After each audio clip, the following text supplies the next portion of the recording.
Joseph Gordon-Levitt hit record. It's a pun. He had a show for about 2 weeks.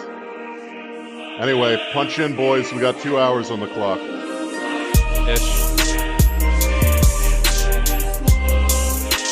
My contract says 2.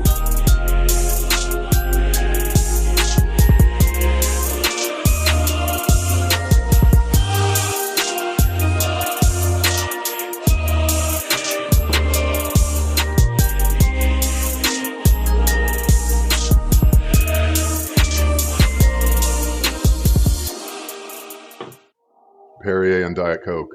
Oh, it just keeps going, huh? Yep, it does. Boys, I'm at the controls. Captain's at the comm here. I'm getting radar. I'm getting sonar from the XO. I'm on the tube with the torpedo room right now. Mm-hmm. I got all the drops here. Real quick, because I was thinking about this for last week. For the people who just listen on the audio side, what's happening now is Rob and I are recording audio and video at the same time, and the patrons on Patreon get the video basically as soon as we're done.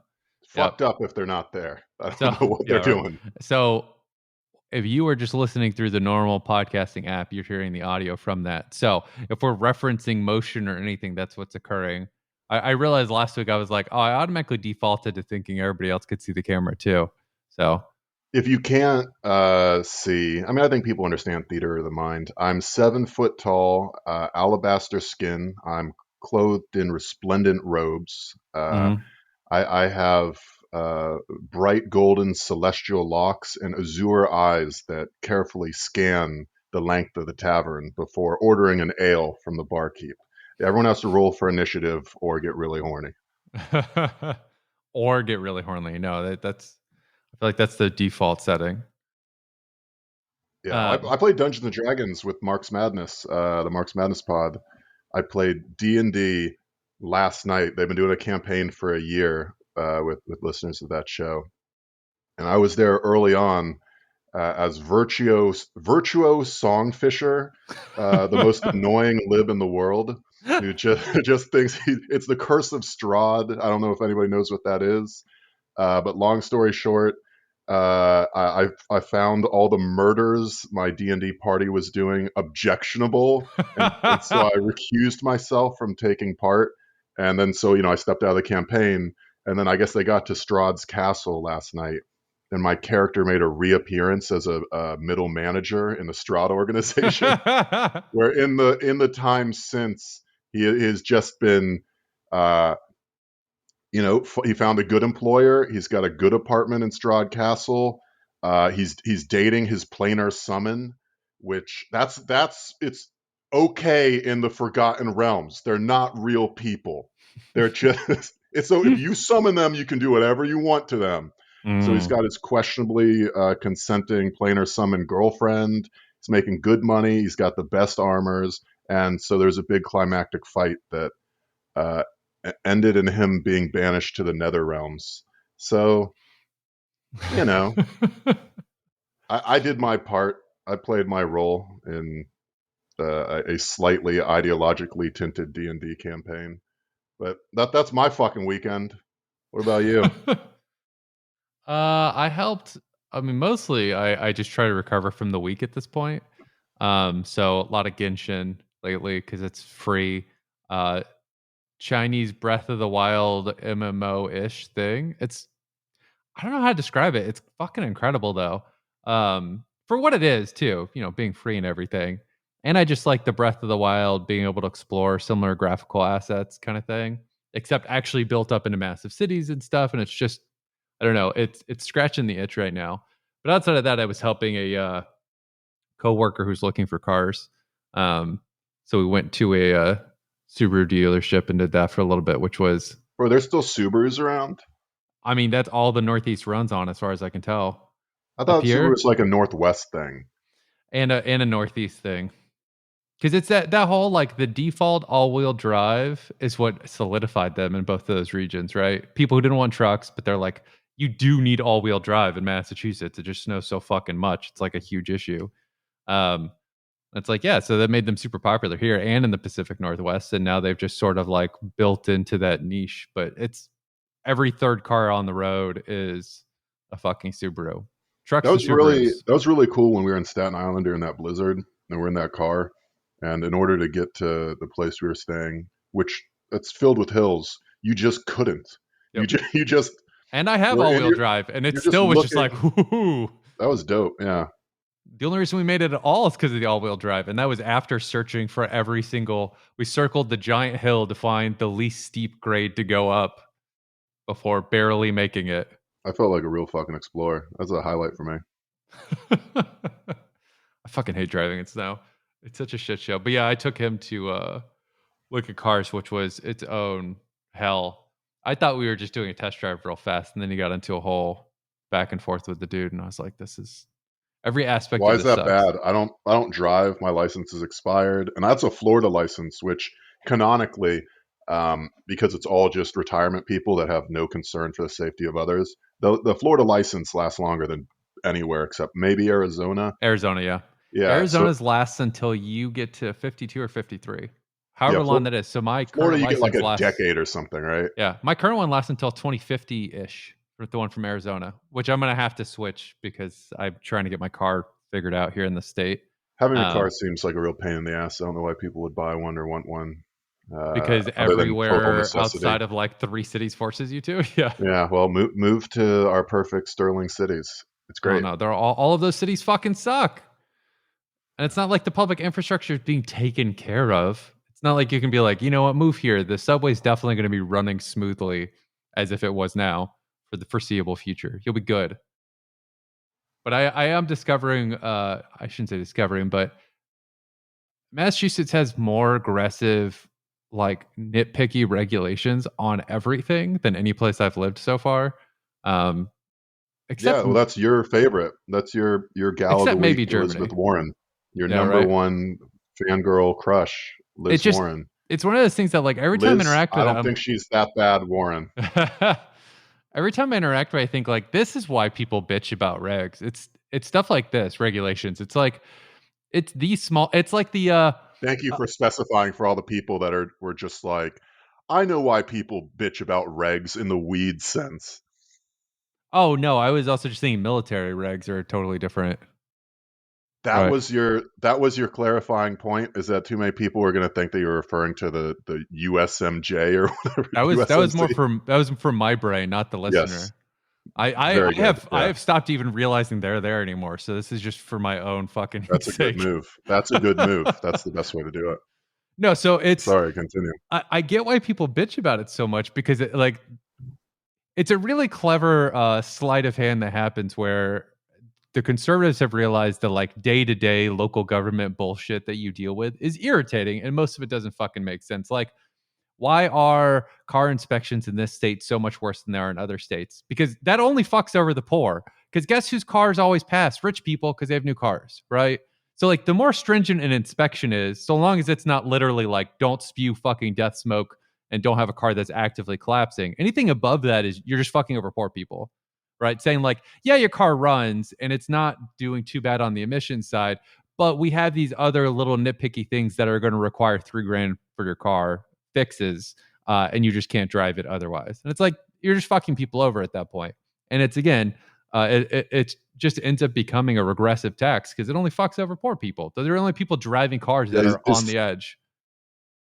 Is your problem with it just that it's the billionaire like, sorry, I was an asshole, I'll plant a tree sort of thing, where like everyone has to. I mean, doesn't it seem good having tight emissions controls, or is this like plastic straws to you, where you could just focus on companies and not finicking over my engine, and probably one would be way more useful than the other? Because it sort of seems like you're top gearing a little bit, where you're like, I'm Jeremy Clarkson, and I'm going to puff a giant cloud of black smoke over a Vietnamese child right now because it's If funny. if that's what the standard was, I wouldn't mind. But it's stuff where like you'll go any Honda built in the last 20 years is fine on the emission side, right? As long as you don't fucking rip out like the catalytic converter, which yes, you should fail if you do that. I agree. But it'll be beyond that. They'll say like, oh, you need this sort of repair. Does the repair relate to the emissions or the safety of your vehicle? No, it just means your car is falling apart. Why am I forced to pay for that just to be able to fucking have a thing on the road if I'm broke? You know what I mean? And so I've lived in enough states where some states do no testing at all. There's no inspection required to get your car registered.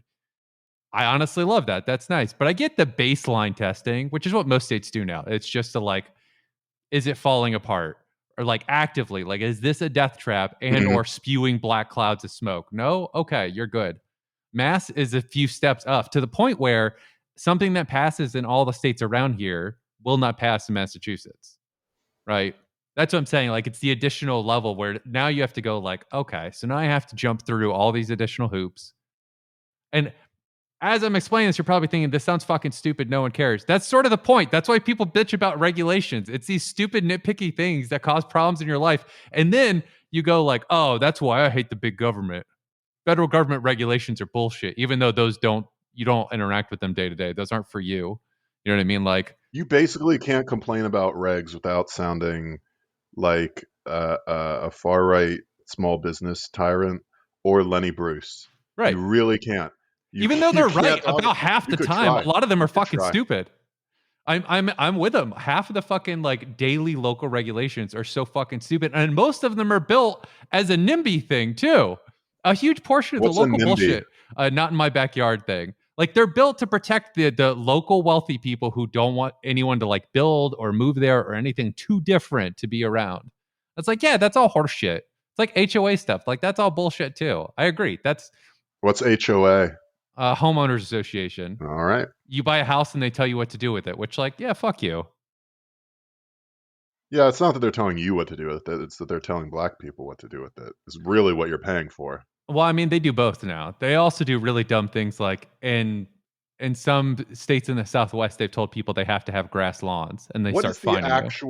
What is the actual point of a homeowners? That's like a tier of whiteness that is someone who grew up without a lot of money and also in cities that are a good mix, like New Orleans, Florida doesn't have a ton of HOAs unless you're in expensive places. Miami, New Orleans, Atlanta, New York are not like New Orleans is not an HOA city. these are not really like aggressively white HOA vibes. No, I I mean, know. Atlanta outside in like the Johns Creek area, but I don't even know what they do.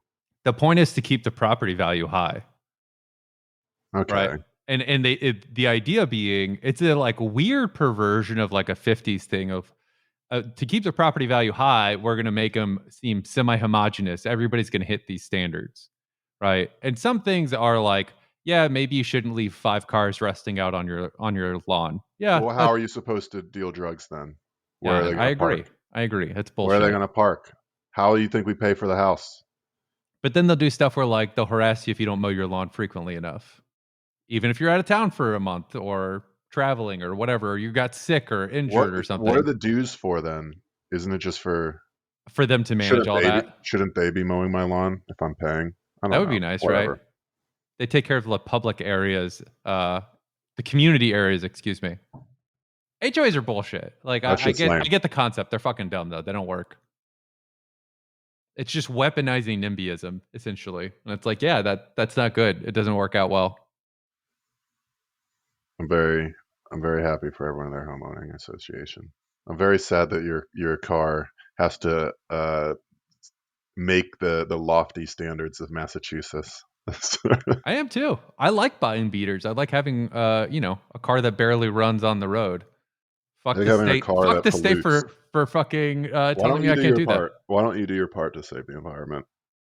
I'm Why just don't you saying do that? any additional requirement on the low end inherently hurts people with the least amount of money. That's just how that goes. It's like the cash for clunkers thing. When they did cash for clunkers and they took all these low value cars off the road, all it did was skyrocket the price of used cars, which fucked over people without money. Like every lib adjustment to how to deal with cars putting out too much pollution is to just abuse the people at the bottom end of the market. When the easier solution is to just require auto manufacturers to up emission standards, or at this point, just say no more emission cars are allowed to be sold past 2024 or whatever it is, as a few states are trying to do now. It's the usual approach to climate change of like blaming the individual instead of the fucking massive company pumping all these things out in the first place. Yeah, that seems like pretty straightforward and obvious. It's like, good, got it. What do we do now? Anything? No. You know what we could do Are is there any steps on we could that? harass an individual consumer some more. That's the person with all the power in this situation. All right. Or just do like Volkswagen and just cheat so that the shit gets through, and then all of your users never even have to deal with that. Volkswagen is an amazing example of why strict regulation and aggressive enforcement is good. They cheated, right, to get around an emission standard. They got caught. They got fined so heavily, especially in the EU. They heavily invested into electric, and now they might end up having one of the more robust electric vehicle programs purely because they got fucked over and they were forced to move money around and make up for their mistake. But all that happened because the government actually dropped a hammer for once. Not our government, of course. We did a little bit, but I was mostly you. Not even that big a fucking hammer. Oh, it was like $1 billion fine, I think. It was pretty big. I'm sure whatever mega corporation owns Volkswagen is not in too much trouble. I think they own themselves. Volkswagen, isn't everyone owned by someone? The People's Wagon? I think the People's Wagon is their own thing.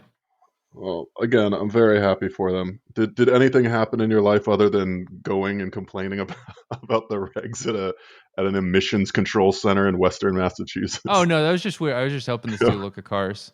Okay. Hold on. I think they are. Yeah, I think they are owned by themselves. I'm trying to see if anybody else owns them, but it looks like, yeah, Volkswagen is self-owned because they're one of the biggest automakers in the world. Did anything else happen in my week? A whole lot of work. It was the one of those terribly exciting things. Also, the climate change summer we're getting is starting to be alarming. The swings are I is like starting how to get like genuinely concerning. Germany just got their worst like flooding ever. I saw that. Like there's just mudslides going through little German chocolate towns. I It's lived great. I lived in that region too, where all that's happening, and it's just like that shouldn't get floods at all. Much It seems less like like a lot's on fire or underwater. I mean, I feel like the Northeast is getting that swing, or at least Massachusetts is for sure. It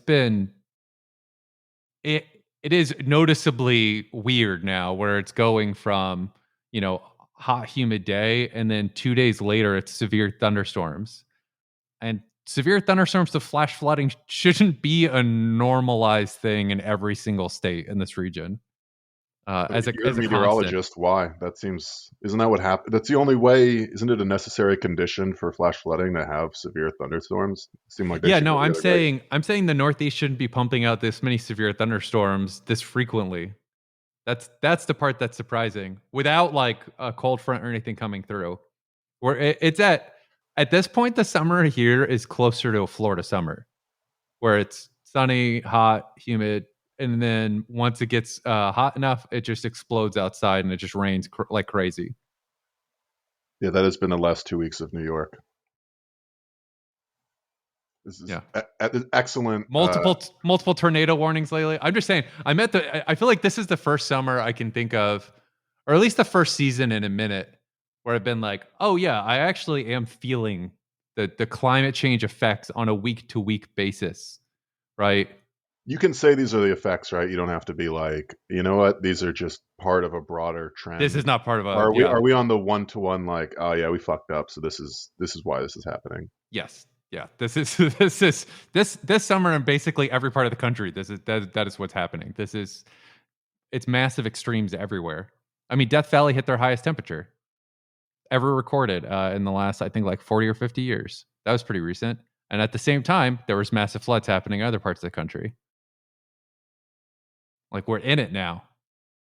Still no solutions. That's certainly depressing. Again, the solution's Elon Musk. As long as we keep believing in him, the markets will survive, and then, well, I mean, I guess the world will eventually set fire or whatever. Unrelated, or I should say related. So I was hanging out with that coworker, right? And I want to like this person. And I was thinking about this this has happened to me with other coworkers before, where I'm like, I feel like I like this person. And then they keep saying things that make it really difficult to not be a dick to them. Where like I got a story literally gave me a poem that he wrote after being angry and crying, like with tears in his eyes. This is what he described to me.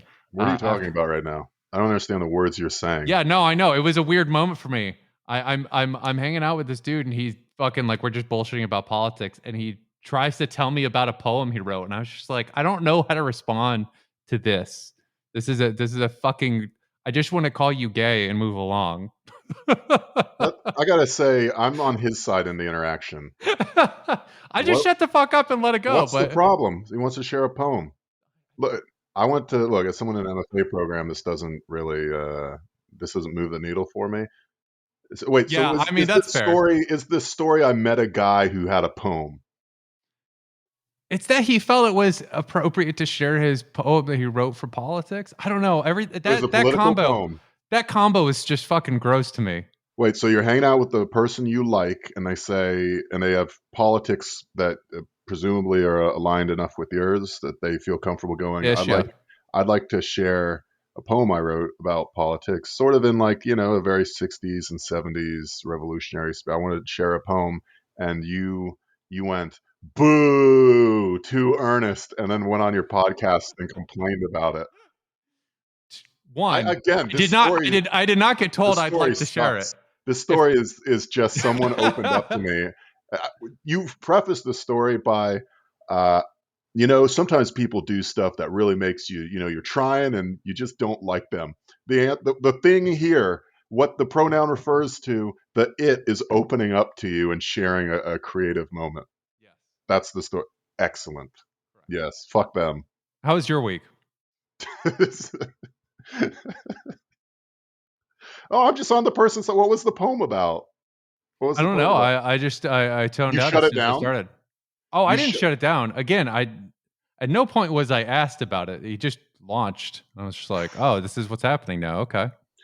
I'll be on one thing I learned at Occupy, and this is an important lesson. Nothing about politics, but it's any the more as of right now. I mean, when left ideology is historically it's growing from niche to mainstream, right? That's sort of the trajectory it's on, inshallah, right? Like so when something is niche, there's not a lot of. I mean, there is gatekeeping's a problem, but you can get all sorts of weirdos in there. And the lesson I learned is you got to be real patient with how annoying people are that share your ideology when it's not a big tent one, Oh yeah, because the God, I've amount of learned that. fucking drummers and poetry, or like someone gets up there and 98% people are doing jazz fingers and they're like, and the war in Iraq. And let me tell you about Desert Storm, which I served in, and these imperialist things. And like everyone's really excited about it. And then they get to the last 1% and they're just like, and don't let those lizard Jews take it from us. And you're like, yeah, you know what? That's going to happen. Just expect there's going to be some disappointment and real fucking niche weirdness that comes with being in a movement that that is non-mainstream. Non-mainstream movements attract non-mainstream behaviors sometimes. It's a good point. Not that that's bad, but you know, I think that's the only skill I've learned as I've gotten older is just shutting the fuck up sometimes. I like some poetry. I I like a little bit like of some poetry. poetry as well. To your question again, I basically did. I'm just an old man now. I played basketball a couple days ago. That was fun. Like I bought a basketball on Amazon and I bought basketball shorts with a little zip up on the side so I can hold my phone. And then I got the like old man wrap around athletic ears so I could Hell listen yeah. to Freakonomics while I'm doing my foul shots, There you go. which is the most old man thing you can do. um, and that was fun. I really like actually the community here. So since I've been here, it's really is kind of neat to just like we have a stoop and people just sit out there and smoke and drink sodas or whatever. And you'll see, the kids that I played basketball with. afterwards, they walk by and they give me the little like, "Hey, what's up?" They look at me with the reverence one might look at an old battleship as it's being put out finally and decommissioned. You know, they're like that old dame had some memories, no doubt about that. Uh, so I just hang out on the stoop and talk to people. Feels good. Everyone who's just like, I don't know, I have social anxiety. What if I go out and I talk to people about this stuff, or I try to get involved in my community and I fuck up? It's like, yeah, I mean, that's the downside. Not enough people talk about the upside, which is just community's great. I can walk around here and people will just like put a beer in my hand on the sidewalk. People are just lighting my cigarette for me. People high fiving when I walk by. It's great. I was just at a local bar here, and it's just people just buy you shit. Like if you're recognized, if you're in a community, there's a real active, warm sense of like solidarity and looking out for each other. That is, I mean, actually getting out of your house and joining with people or making an attempt. That is like a fucking sufficient condition to enjoying this stuff. You have to do it. But I think people always focus on like how scary it is, the unknown of social interactions, and how that might cause the very real physical pain of social embarrassment, and not like, no, the good outweighs the bad. So I've just been hanging out. What I do, I played basketball. Do you feel like people are actually back, like socializing wise? I feel like when I run into people in social situations, there's still some amount of like they don't exactly know how to be. I mean, I here in New York, thanks to the greatest politician and my president, Bill De Blasio, we did a really good job with the vaccine rollout. I mean, not as good as it could be, but like we got on that shit early, and I mean, Bill De Blasio was literally eating. I wish if I had the drop, I'd put it in right now. He was just eating burgers and fries, talking with his mouth full, saying you could get burgers if you get vaccinated. You could eat a burger. If you don't like burgers because vegetarian, that's okay. But if you do like burgers, I think this is a real tasty version of a burger. That was our vaccine rollout, and people loved it. They're just like, get It's the the most microchip. relatable he's ever been. I know I've watched the last year and a half of this pandemic stuff, and I, as your mayor, know that you might have all these ideals about the microchip and Bill Gates and the vaccine makes you gay or whatever. But the fact is, if I tell you I'll give you a hamburger to just give up all your ideals and inject that shit mainline, I know you will, you little piggy. I've watched the American people. I've tried to go buy potato chips at a bodega and had the entire rack out while the tuna fish cans are still fine. Okay. I know you people are piggies. It's like And the so, Ohio lottery they did, where they're just like, "Yeah, you have ideals, huh? How much are your ideals so strong you won't just gamble?" No, of no, course not. it's fucking great. So, everyone has been vaccinated for a long time. So, people are very like, we're, I think, ahead of the curve on socializing and all that. We also have the weird thing where like Cuomo has the trains, people are masked up, but everywhere else, like you can just walk into a bar and nobody has any mask. That sort of. I will say one thing I don't love about. I mean, I like the fact that people are more normal now, and don't at me about, well, they shouldn't be because of Delta. I'm just doing what the last person tells me. Whatever the last person tells me to do, I'm doing because I have no idea who to listen to or how to learn who to listen to or what to do. So just at me and tell me what to do, and I'll do it. But I don't love that. I mean, let's be honest, I'm not doing anything with my life. But if I ever did, let's say a random chance thing, like the aliens give me a secret codex that I'd have to do something world historical with, right? I don't love that hundreds or thousands of years from now, historians will have to, it's tough to do the work of history and piece through and get primary sources. And it hurts to know that there could be like a crustacean historian years from now going like, not a lot is known about the early to midlife of Rob, though we do have access to some uncovered government records that shows he was able to get the vaccine during the COVID pandemic because he was a fat little piggy. He, so it says here, if you actually look, there's his signature affirming that he is an obese fuck. And like at the time, I was just like, oh yeah, I can get it because I'm fat. Great. But now there's a permanent record. If someone ever 23s and me's, they might realistically, I'm pretty invisible, owing to not really doing much social media stuff and having lost years in my mid 20s that nobody needs to find out about, especially the Lebanese. And so, and so like, oh, um, oh, I totally lost my train of thought thinking about the Lebanese. What was I saying? Shit. Sorry, I just had a little flashback there. Take your time. Take your time. Fuck, what was I just talking about? Hold on. Being a fat little piggy. Oh yeah, yeah. Someone's gonna 23 and me, and because I have no fucking not a whole lot of shit published, they're just going to get one government record that's just like 255 pounds. There he is. Look at that. He came through Ellis Island and he was fat as shit. One side of the ship was probably weighed down. Fucking starboard side just trailing along. Port, more like Port Lee. Ooh. Nice. That's a Melville own. Yeah, so no, people most have been normal here, and I gotta say everyone took advantage of it first, without being too gross. Like I would say the first month was the horniest I've ever seen any people ever. Oh You yeah, know, I I bet. would say about Koreatown here in New York that like I went to Florida State, as did you, and that's like Playboy's top party school.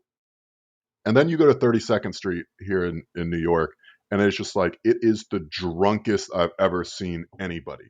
Like the average Saturday night on 32nd, it's just like people fucking Superman posing, spread eagle onto trash, just people laying completely naked. Where did their clothes go? I don't know. One person puking, and then their girl's rubbing his back, and then she starts puking. Like it's an absolute disaster. It's orders of magnitude above anything I'd experienced in my life prior, even at FSU, when it came to public drunkenness and debauchery.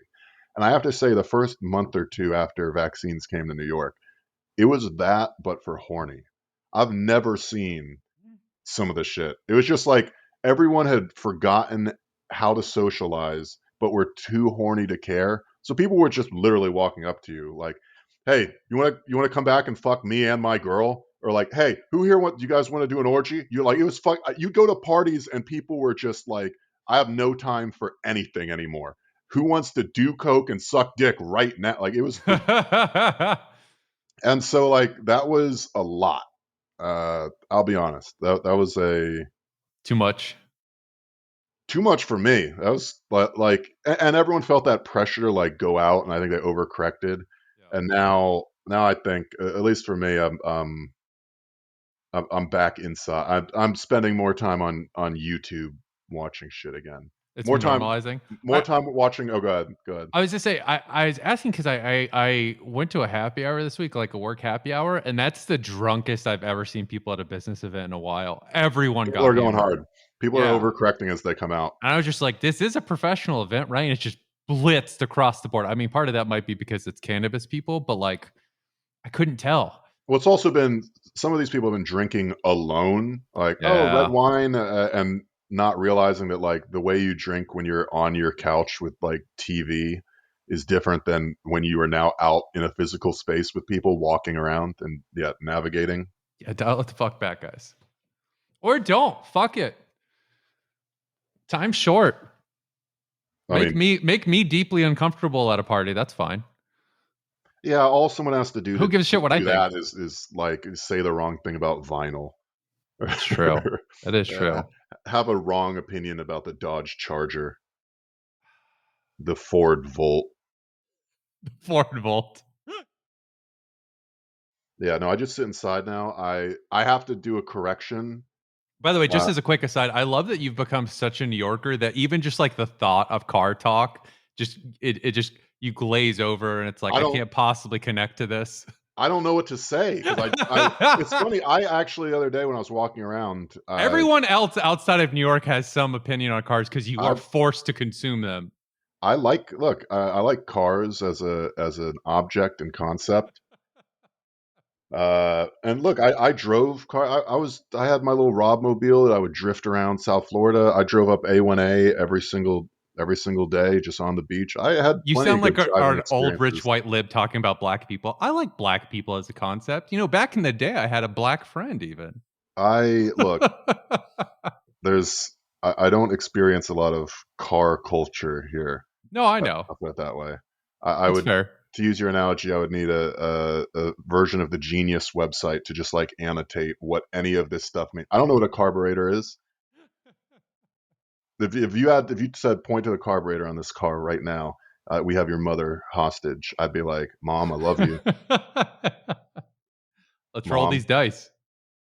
Yeah, I'm gonna let God guide my hand right now. No, I mean, look, I used to love it, but it's just like, thank God I don't have to fucking deal with that. But I need to make a correction because people jumped on me. It's not. So since all I do is sit around and watch things on YouTube now, like an old man, part of this is it's 95 degrees every fucking day or a lightning storm. I have been watching Love on the Spectrum, not Dating on the Spectrum. People, apparently there's a different show, and I guess there's an Australian version too. I've been watching Love on the Spectrum. Wait, there's an Australian version of it? I don't know. People were asking. So, Love on the Spectrum. It's on Netflix now. It's really good. My favorite character is Michael, who I'm sorry to come back to. I feel like I didn't do it justice. I need to. Everyone on the show is awesome. Michael is the least awesome for reasons you're about to hear. But even he is just like, he's someone who just like is indoors and doesn't have a lot of friends, and so he spends a lot of time on Reddit. And it's like, if he spent a lot of time on like a horse racing site, he'd know a lot about horses. But because he spends time on Reddit, he has a lot of opinions about women. And he's the closest thing to a villain the show has, and he's awesome. Here, let me know if you can hear this. This should be the vibe. The challenges that you face, Mike, I think a lot of other people face too, to struggle at some point or another to find, like, proper love. But for some strange reason, I don't seem to recall Adam having any problems like that. That's his brother, the Chad. We're all different, Mike. Mm-hmm. But, Michael, you've seen over the past few years how it just hasn't worked out for me either. Like, it just turns to shit. That's also because a lot of people our age aren't interested in commitment. They're only interested in intercourse. Yeah. Look, it's true. Oops. Dad, did you drop your food? And also, what I also noticed with a lot of girls your age, Liv, when they're still in high school, they only want a boyfriend for intercourse. Not just for intercourse, but also as a bodyguard and as a sugar daddy. It's amazing. Every family needs a Michael. It just adds something different. So he rules. This is just an autistic kid who's on Reddit, right? He's on Reddit all day, every day. And so he's the closest thing to a villain. And I need you to understand, he goes from that in the first 4 episodes. So everyone goes to these classes, right? Where they do like there's a teacher and all the characters that go on dates, and the dates bring in different people, right? They all go to these workshops that are like if PUA was wholesome. So somebody will like go up and they'll have the role-playing person and they'll just go, all right, begin. Hi, I just went on a cruise for fun. And then the person will be like, a cruise. I like boats. And the other person's just like, have you been on a cruise? And it's like, I have not been on a cruise, but in my favorite show, Thomas the Tank Engine, there is a boat. And I enjoy that boat. And then the other person will be like, what do you enjoy about that boat? I enjoy that it smiles, and it's all very honest, but then the person will just be like, oh, and they'll actually freeze up and go like, I'm not connecting right now. I'm just talking about how much I like the boat, and that's wrong because I need to use the boat to find common interests with her. And it's just like, this guy's a fucking genius. Like, or they'll do role plays and the teacher will be like, "What's wrong here?" People's hand will just shoot up, and they'll just be like, he's enjoying talking about himself so much that he hasn't found a common interest that he can contribute to. And it's just like, yes. And I'm just like, this should be taught in every high school in America. All these people are so fucking understanding and trying in a way that nobody else is. There's one date where they go on where a guy's just like, okay, like very cool, like hype beasted up. And he's just like, pardon me, I'm going to eat this fish weird now. And then just eats the fish like a fucking pelican. And just like, so how are you? And it's like, do you know how much I wish I could do that? And I think maybe I just can, because the people on the show are doing fucking great. I would love to be able to just be at a date and be like, it has been fun talking to you. I don't know if I have to fart or poop right now, so I'm going to go to the bathroom and have an existential moment for 5 to 7 minutes, and then I'll come back and hopefully say something funny that I thought of in there, and that'll be it. And to have someone go like, okay, I enjoy playing my Nintendo Switch when I'm waiting for someone. Yes, no subtext, no flirting. No fucking expectations that you're bending to just so that people can meet or not. Just outright saying what you want at any given moment and how that affects the thing that the other person just said. Perfect. It's lovely. That's incredible. You will, though. Go ahead. I would say the educational aspect of it sounds like the only good parts of MRA stuff. They just pulled it out. It's like actually having a conversation and trying to connect with somebody. No, they should teach this in schools. This should be home ec. This is the best show. These are all the best people. I mean, it's yeah. I look back at my past relationships and the amount of both effort and success the people in here are having. Again, I wish I could go to the class. I remember when I was in high school, I got, I'm going to say accidentally because I don't want to confront the fact that the institutions of Florida thought I was too dumb for even them and basically dumped me in an English as second language class because they didn't want to put me in the special needs situation. Right. In that class, I got to say, I really fucking excelled because I spoke English, so when I'm doing the worksheet and it's just like, the bucket is red, the ball is blue. Is there a bucket? And you're like, yes. Like I feel like I crushed that class. I don't feel like I would actually crush the Love on the Spectrum emotional intelligence course. I feel like I would come in real hot, like, got this one. I know how to talk to people. And then immediately get shut down. It's good. The teacher like points at the interaction and goes like, what's even being done here right now? Is anyone connecting? And it's like, yes, please stand over my dates and say that. Be the what's it, Marshall McLuhan of that movie, and step in and just go like, you're not even talking about anything right now. You need to get back to things they might be interested in. Here's a list of questions. Remember, we practiced these questions before we sat down, and it's like, God, if you're on Love on the Spectrum, hit me up. But when you watch that show, you get a lot of like normie. My ads have gotten really intolerable. What kind of ads do you get from watching Love on the Spectrum? I'll tell you what I get right now, and maybe this is like one of those things where like the engineer, more spectrum-y mind was actually really pulled to PUA stuff, pickup artist stuff in the day, because it systemized things. It said, here's 15 chapters on a DVD, and there's 12 phases, and each breaks down into 3 sub-phases, and there's routines that you can run like an algorithm, and then you want to check your comfort meter, and that'll dictate, can you now do kino? That means kinesthetic. It's a needlessly jargony word for touching. Oh, you don't have enough kino meters, so you can't. And like engineers sorts like really fucking love that shit. Yeah. And I think maybe people watching Love on the Spectrum maybe like that sort of like learning content, because I keep getting masterclass ads, which interesting. As a business person, brilliant. They are just a VC trap. So Masterclass 100%. Is a media company that launched just saying like, we'll get AAA stars to come on our platform and do like 18 chapter how to. So we'll get Deadmau5, who's already on YouTube or whatever, to teach you audio production. We'll get Aaron Sorkin to teach playwriting or TV writing or whatever. And the VCs, I assumed, were like, well, how do you plan on, you're just going to get like AAA tier, like Brad Pitt, Quentin Tarantino. They're going to come and do your product. How?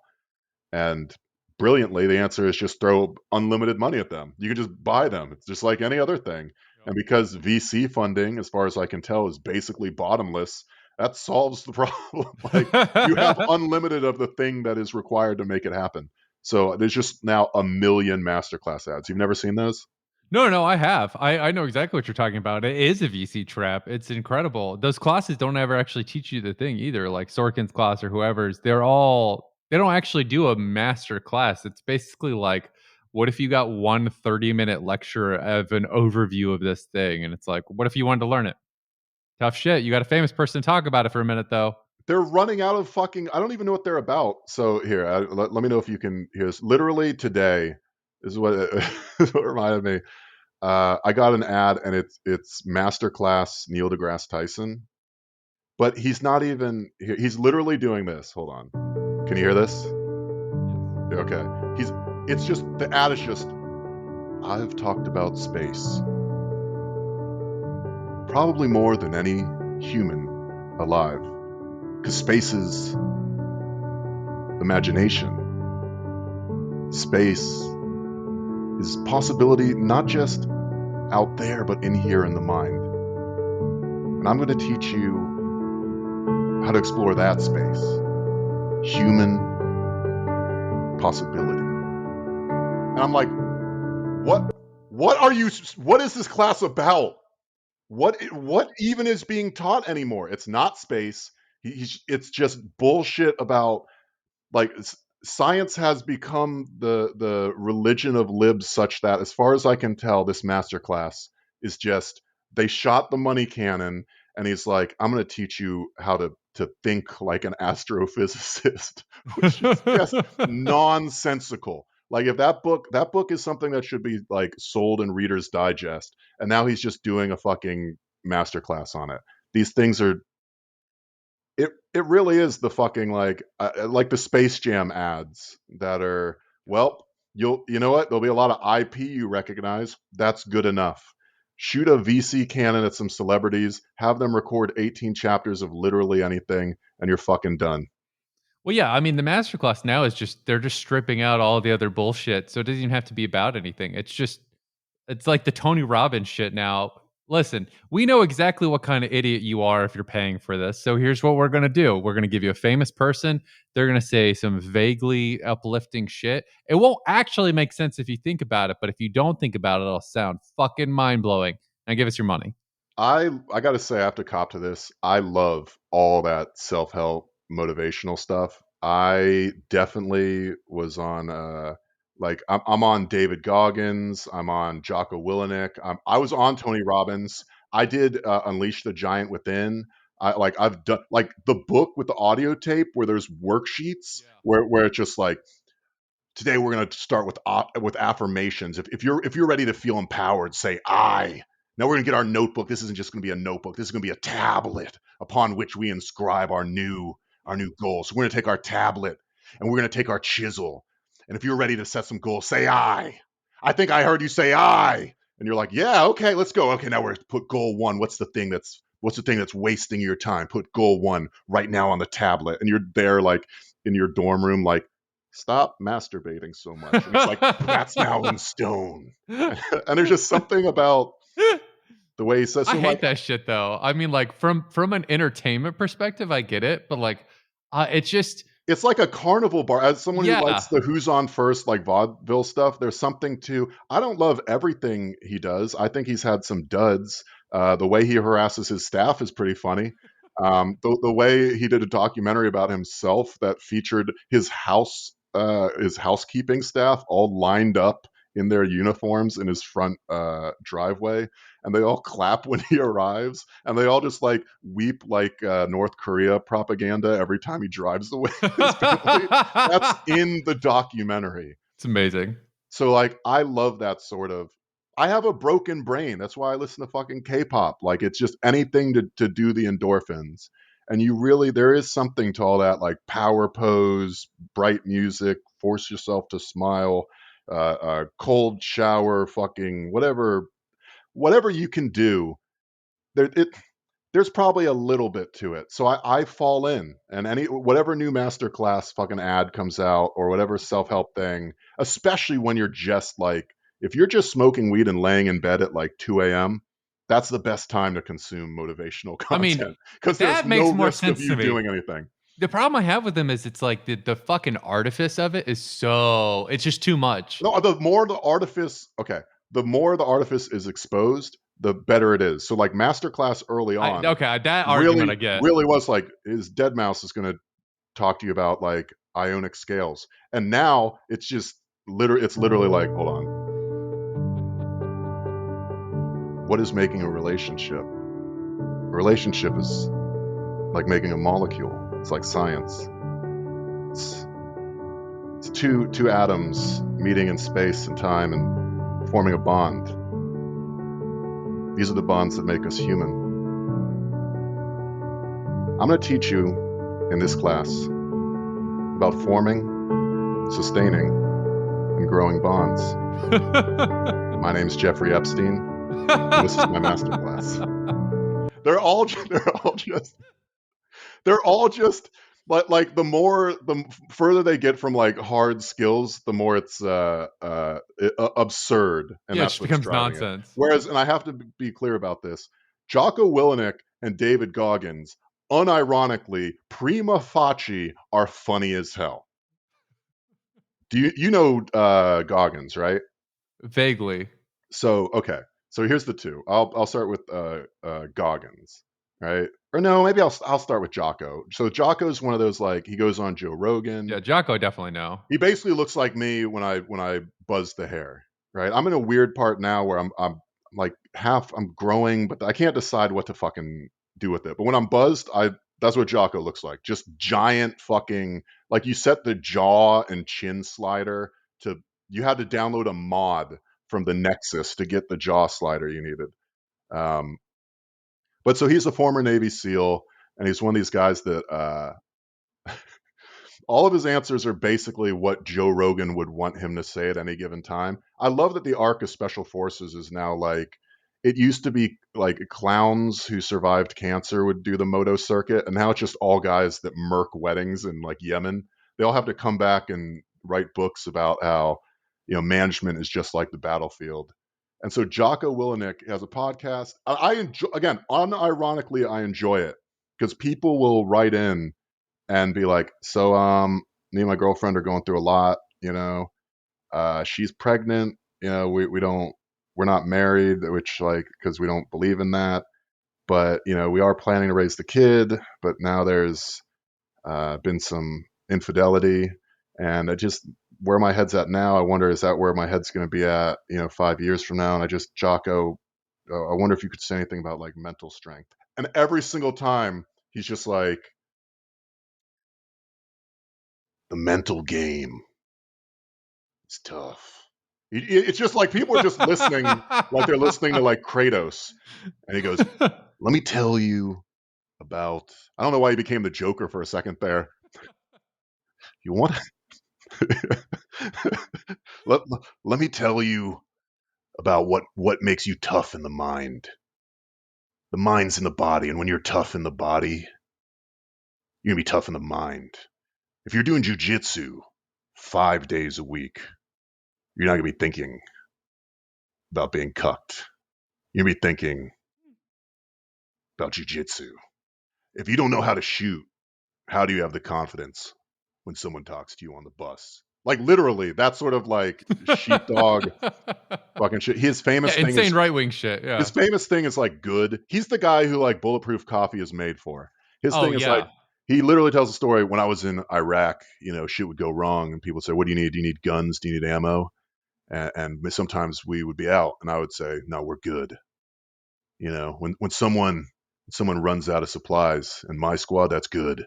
We just learned how to get by with less. Just nonsensical stuff. It's bad management. It's just like, no, but then when I really did need something, people would come through, and people would like, Jocko, when's the time you really needed something? And someone came through. He's like, I wouldn't allow myself to be in that position. And it's just like at 2 a.m., you're just like, this is great advice. I don't know what it is, but very good. And he's fine, right? And he shoots it in black and white from like side profile. But the best is David Goggins. Everyone should support and fucking watch David Goggins. Dedicate your life to him. He is a guy that looks like Lance Riddick from The Wire. Just one of these, just like lanky, no hair on his entire body, black dudes. And he also became a Navy SEAL and did the Special Forces thing with Jocko. Here's the best part. Everyone hates him because he basically is Jackass. His thing, he'll just turn on the camera and just be like, I'm David Goggins. I used to be like you. I played a lot of Tekken. There was a character called King. What would it take for you to be the king of your own brain? I'm going to shove this 5.56 NATO round directly into my urethra. It's called sounding. Stay hard. And then he like jumps into an ice bath. And you're just like, why did he do that? And you watch the next like TikTok and he's like, I was 300 pounds. One time a cockroach crawled in my mouth in a crawl space. In that moment, I said I would lose and I would win as much as possible until I was the best. Now look at me. You're watching my TikTok. Stay hard. And you're like, oh.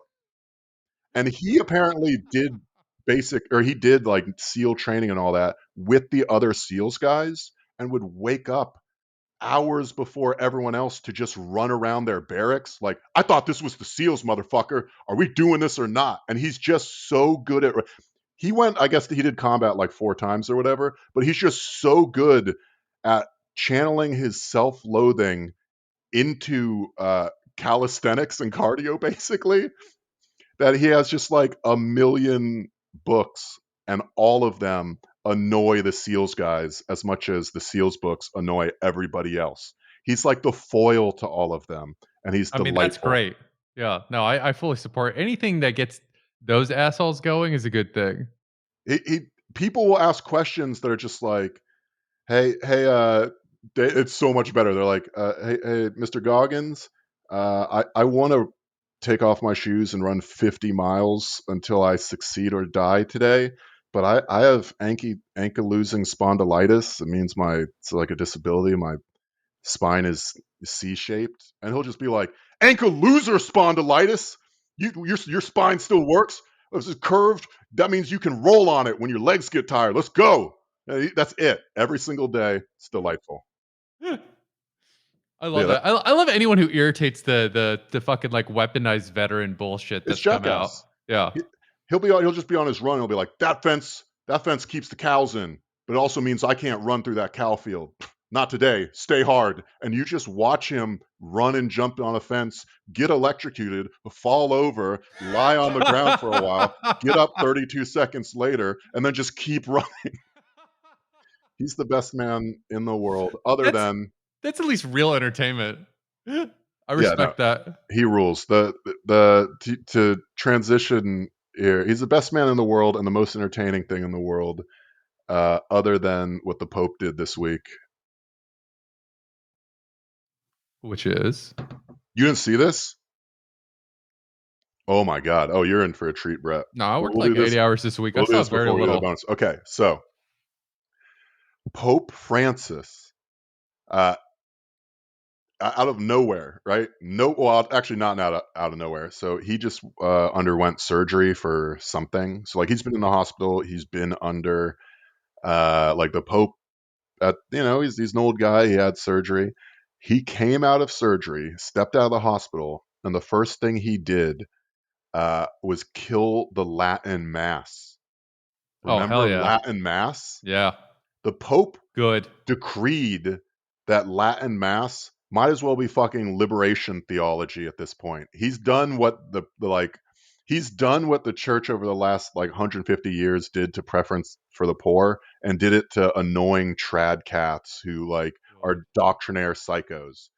And not just a little bit. So check this out. So he bans Latin Mass. Right? Francis reimposed restrictions on celebrating Latin Mass that Benedict relaxed in 2007 and went further to limit its use. The pontiff said he was taking action because Benedict's reform had become a source of division in the church and has been exploited by Catholics opposed to Second Vatican Council, the 1960s meetings that modernized the church and its liturgy. So the context for this and why people were like, oh, a lot of young people were really into this. Vatican II in the 60s, which we talked about on an unlocked bonus. You can check it out if you want. It's kind of interesting. I enjoyed talking about it. And also we have one on liberation theology with Damon Garcia, who's awesome and has a book coming out. But basically Vatican II is like Lumen Gentium. We need to take the light out to everyone. We need to figure out how to not, are we doing what we're doing ritually to just wank each other off? I mean, literally, yes. And Swiss Guard are like, absolutely. But like philosophically, who's this for? Like, and so Vatican II sort of modernized or liberalized things, but there was a faction, a reactionary faction, which this is all relative when you're talking about within the church, was just like, no, fuck this. Like, I want Constantinian ass imperialist, like, fuck you, us versus them Christianity. And they just do not fucking come over for anyone. These are the trad cats, right? And the same way a lot of people, young people, get off on like being the most left, there are people that get off being like the most Catholic, right? That is where genuinely the energy is. But that is a reactionary current that was let in by the former Pope Benedict, who was one of these church doctrine guys. He was like the head of the congregation. You know, they have like military wings basically. But so anyway, so by going after this, and let me continue here, critics said they had never witnessed a pope so thoroughly reversing his predecessor, that the reversal concerned something so fundamental as the liturgy, while Benedict is still alive and living in the Vatican as a retired pope, only amplified the extraordinary nature of Francis's move, which will surely result in more right-wing hostility directed at him. Francis, 84, issued a new law requiring individual bishops to approve celebrations of the Old Mass, also called the Tridentine Mass, and requiring newly ordained priests to receive explicit permission to celebrate it from a bishop who has to then consult with the Vatican itself. That rules. Under the new law, bishops must also determine if the current groups of the faithful attached to the Old Mass accept Vatican II, which allowed for Mass to be celebrated in the vernacular rather than Latin. These groups cannot use the regular churches. Instead, bishops have to find alternative locations for them, but may not create a new parish for the Latin Mass. In addition, Francis said bishops are no longer allowed to authorize the formation of any new pro-Latin Mass groups in their diocese.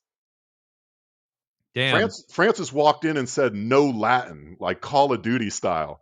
Just took that. So when that's huge. He's just like forcing out all the right wingers at that point. This is like the New Pope show with John Malkovich, where spoilers for the first episode, they get like was it a Jesuit or a Franciscan? I think it was a Franciscan. They get a Franciscan in there, and he just like fucks it up, pulls it left hard. Look, he fucks it up by selling off all the church goods and bringing in the poor, doing the actual thing, liberalizing it or whatever. This is like the biggest dick Pope move you can do. So as soon as Francis like ascended to the papacy, right, took the throne of St. Peter, et cetera, like the first thing he did was canonize the people who were on the furthest left of the Vatican II negotiations, because at the time, it's College of Cardinals shit. This is a long-term thing. First thing he did was canonize everyone that was on the left flank, just to stick it in the fucking eyeballs of all of Benedict's right-wing friends. And then to do this, which is to say, tradcats out. You have to ask permission from a bishop to have a Latin Mass. You can't do it on our property. You have to swear a loyalty oath to the Catholic Church saying you're not going to do some bullshit Latin Mass shit. And by the way, that oath, you have to affirm Vatican II. And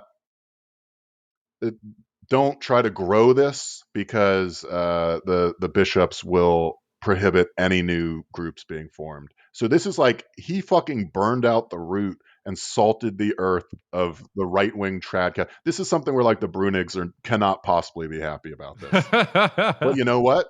You're a Catholic. Fucking deal with it. What the fuck?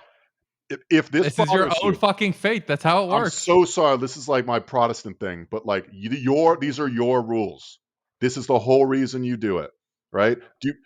If the Pope is the Pope, and look, my denomination thinks that he's literally an agent of the devil. My denomination's wild, okay? I'm in the Missouri Synod. Their logo is a burning cross, okay? We pledge the American flag second and the Christian soldier flag first. It's really creepy. And so I understand, since we're on like the far right of Lutheranism, I understand, sacraments are important. Yeah, church doctrine's important, but it's more important to Catholics because it's sort of your whole thing because you have an unbroken lineage to St. Peter, and that gives you the edge, at least from your perspective, over us, which, yeah, we have sacraments, we have doctrine, but we're kind of just like discovering them playing yes and improv games through Prussia for like a couple hundred years. So everything about your fucking religion is you have to fucking listen to the church. I hate, and clearly Francis does too, all this bullshit of, well, I don't really like Vatican II. Too bad. Yeah, tough shit. Oh, but I like young people really enjoy the Latin. Then sin. Then sin. You do it with everything else, right? Just go and celebrate your Latin Mass and then confess to it with your bishop, who will then probably not give you permission for the next one. It's great. It's fucking Pope Francis. I'm sure I know you're terrible in a million ways. This is like we're finding the Empire's Got Talent. We're finding like the most personable person on the Death Star or like a Star Destroyer here. It's not a good ship he's helming, but oh yeah, it does fucking rule. Well, he's also he came out of the hospital and was like, "I'm not going to live forever. No more Latin Mass." I mean, he's also actively going against what are probably the most right-wing people in society outside of like straight up Nazis. Well, the last pope was a straight up Nazi. I mean, yeah, so I was going to say there's an overlap there too. Yeah, I don't think he feels that bad. After watching liberation theologists get murked in the streets back where in Argentina, right? I don't think he fucking cares about literal Pope Emeritus von Wehrmacht being a little bummed that, all of his creepers can't celebrate a mass that only just celebrate it in your head. Yeah, exactly. Do it at home. That is like liturgical masturbation. It's like God says in the Bible, be a light unto no parts of the world. Make sure no one knows what the fuck you're talking about. By the way, if this sounds very like that sounds silly and yeah, why would they do that? That's how you as a leftist sound anytime you start talking about Prudhomme or Kropotkin. Nobody knows what the fuck you're talking about. It's certainly not getting the light out. Anyway, we can hit this button, right? That can be the main bit, or it would be the main bit. We're still just rolling this.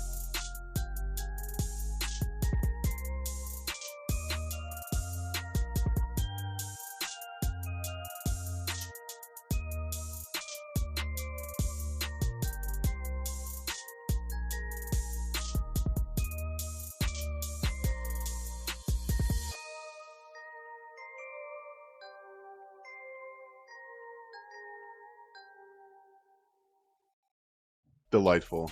Why is it going? Okay, whatever. All right, round 2. Oh, it just auto loops. That's why we are now in the. Hopefully, bonus. It doesn't double this time. Yeah. Anyway, so that's basically all I've been doing is the bonus. Around. I had a moment of real like frustration, basically. So a story came out. I don't know if you saw this. Story came out that basically, if you make minimum wage in the United States, rent is now affordable nowhere. That's not surprising. But literally, this was like the study happened. This was a story that went on, went on wherever the fuck on all the papers or the sites or whatever. It did its little media turn and then vanished, of course. But if you make minimum wage, there is no place in America, no zip code, no county, where you can have, and I think it was a 2-bedroom apartment, right? So two rooms, essentially. So a family. A situation where everyone talks about like, oh, well, you know, these aren't systemic problems. We just need like strong families and all that. Okay. The nuclear family, where there is a man and a woman, and then the fucking kids' room, and then maybe literally nothing. That is unobtainable in the United States if you are employed full time, making the minimum wage that, let's be honest, if we've watched the way the government has handled the economy in the last year and a half, is really the target wage for our system.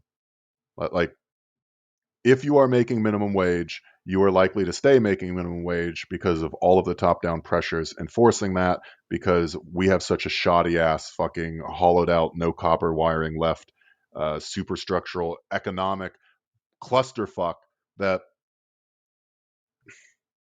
if you were to get like the pizza parlor employees that their boss, they talk about backfiring. They did a feel-good media story where it's like, this woman works 4 jobs. We bought her a motor scooter so she can get to all 4 of them without walking in the snow so much.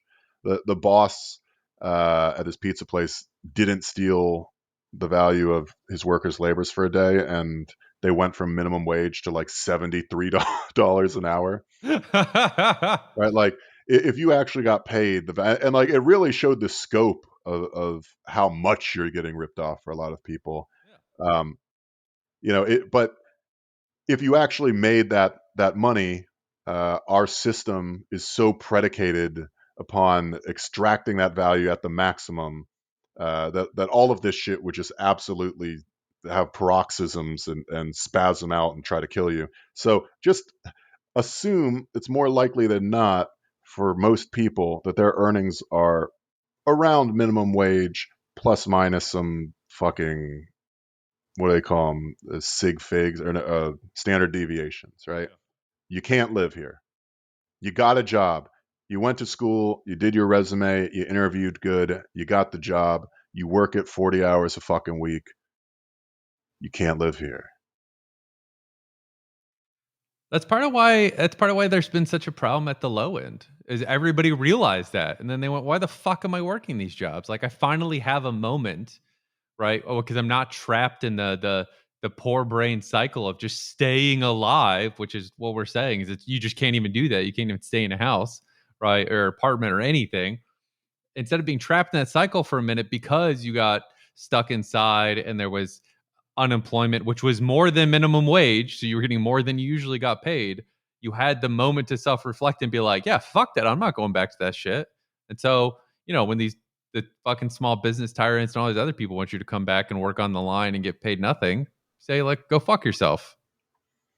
Like, I get that. It was so profoundly depressing. So, okay.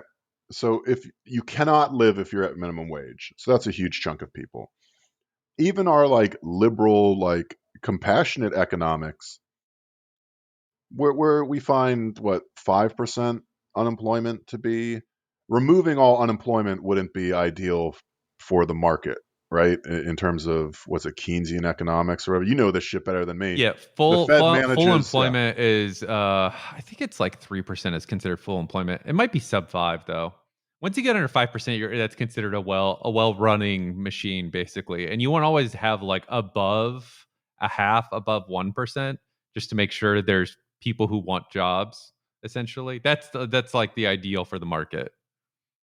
Yeah. So as far as I can tell, our economic plan has baked into it some amount of tolerance for the fact that some people will not have jobs. They just won't have jobs. So already fucked. That is economically a caste system. That is saying, yeah, for all of this to fucking work, we need some people to be out there seeking and not finding. On its face, that it feels inhumane.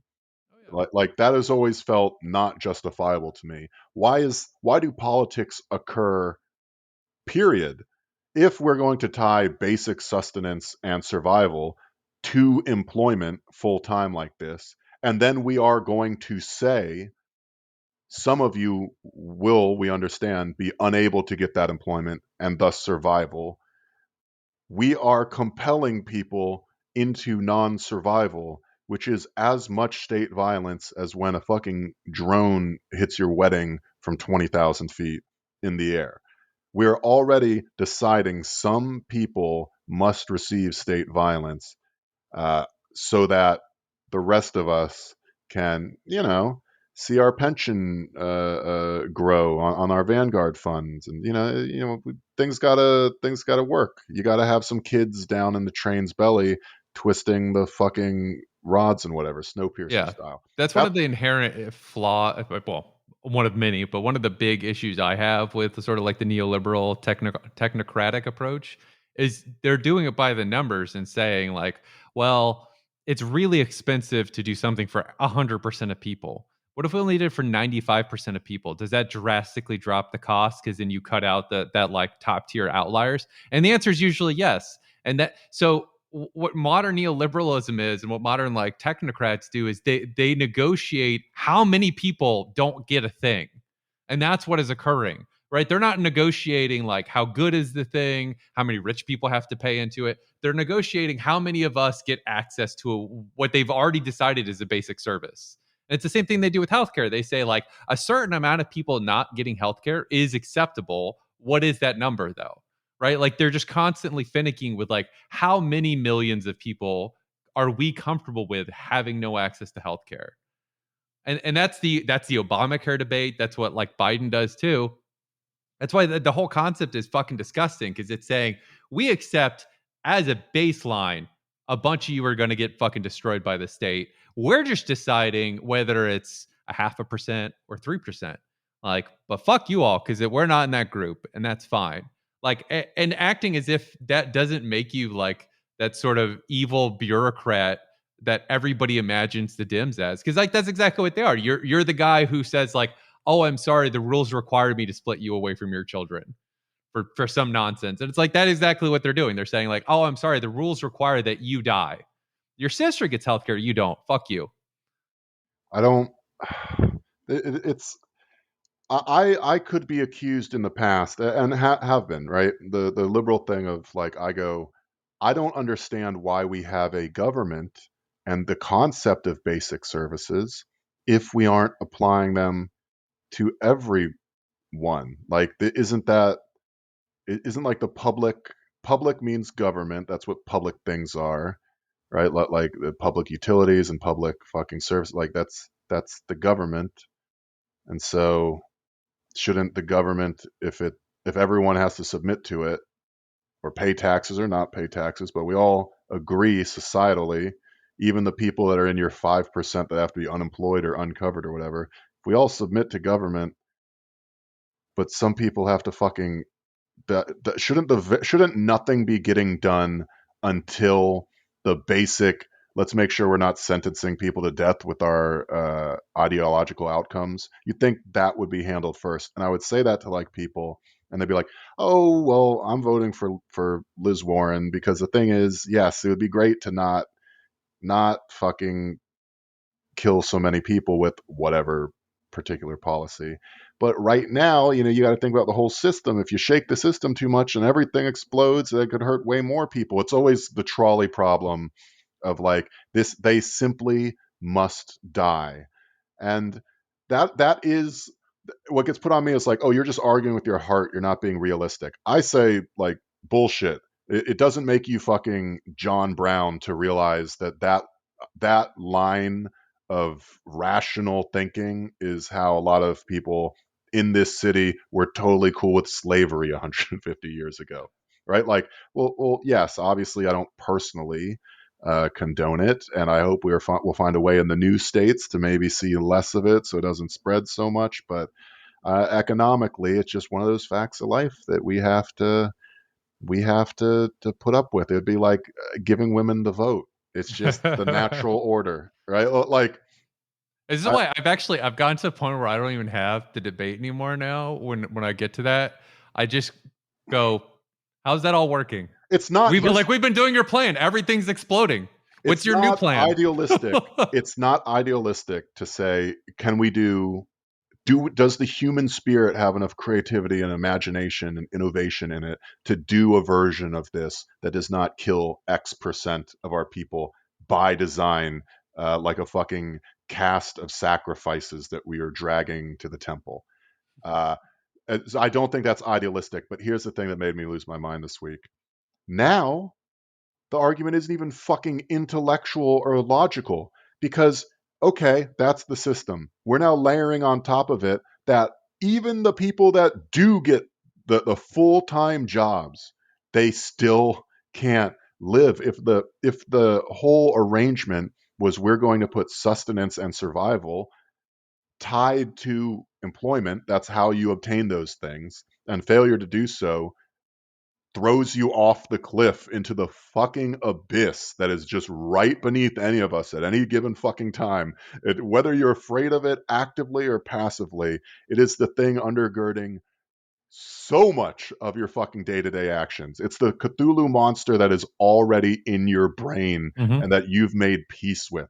The parasite has taken over your cognition so slowly and fully that Commander Shepard is the Reaper by the time he approaches the fucking final ship. You know what I mean? Yeah. And so... Well, that's easy. Just watch how I move the goalpost. Those jobs weren't meant to be lived on full time. They're meant for high schoolers and people just starting out. So now we have, so now you have to have tiers of jobs. If you can't get a job, die. Design death.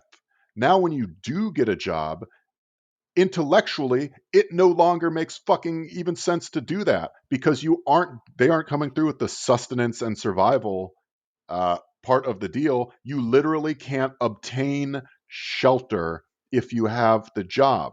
So you are outputting labor to get the same inputs as if you were just in the throw me into the incinerator cast of people in this government.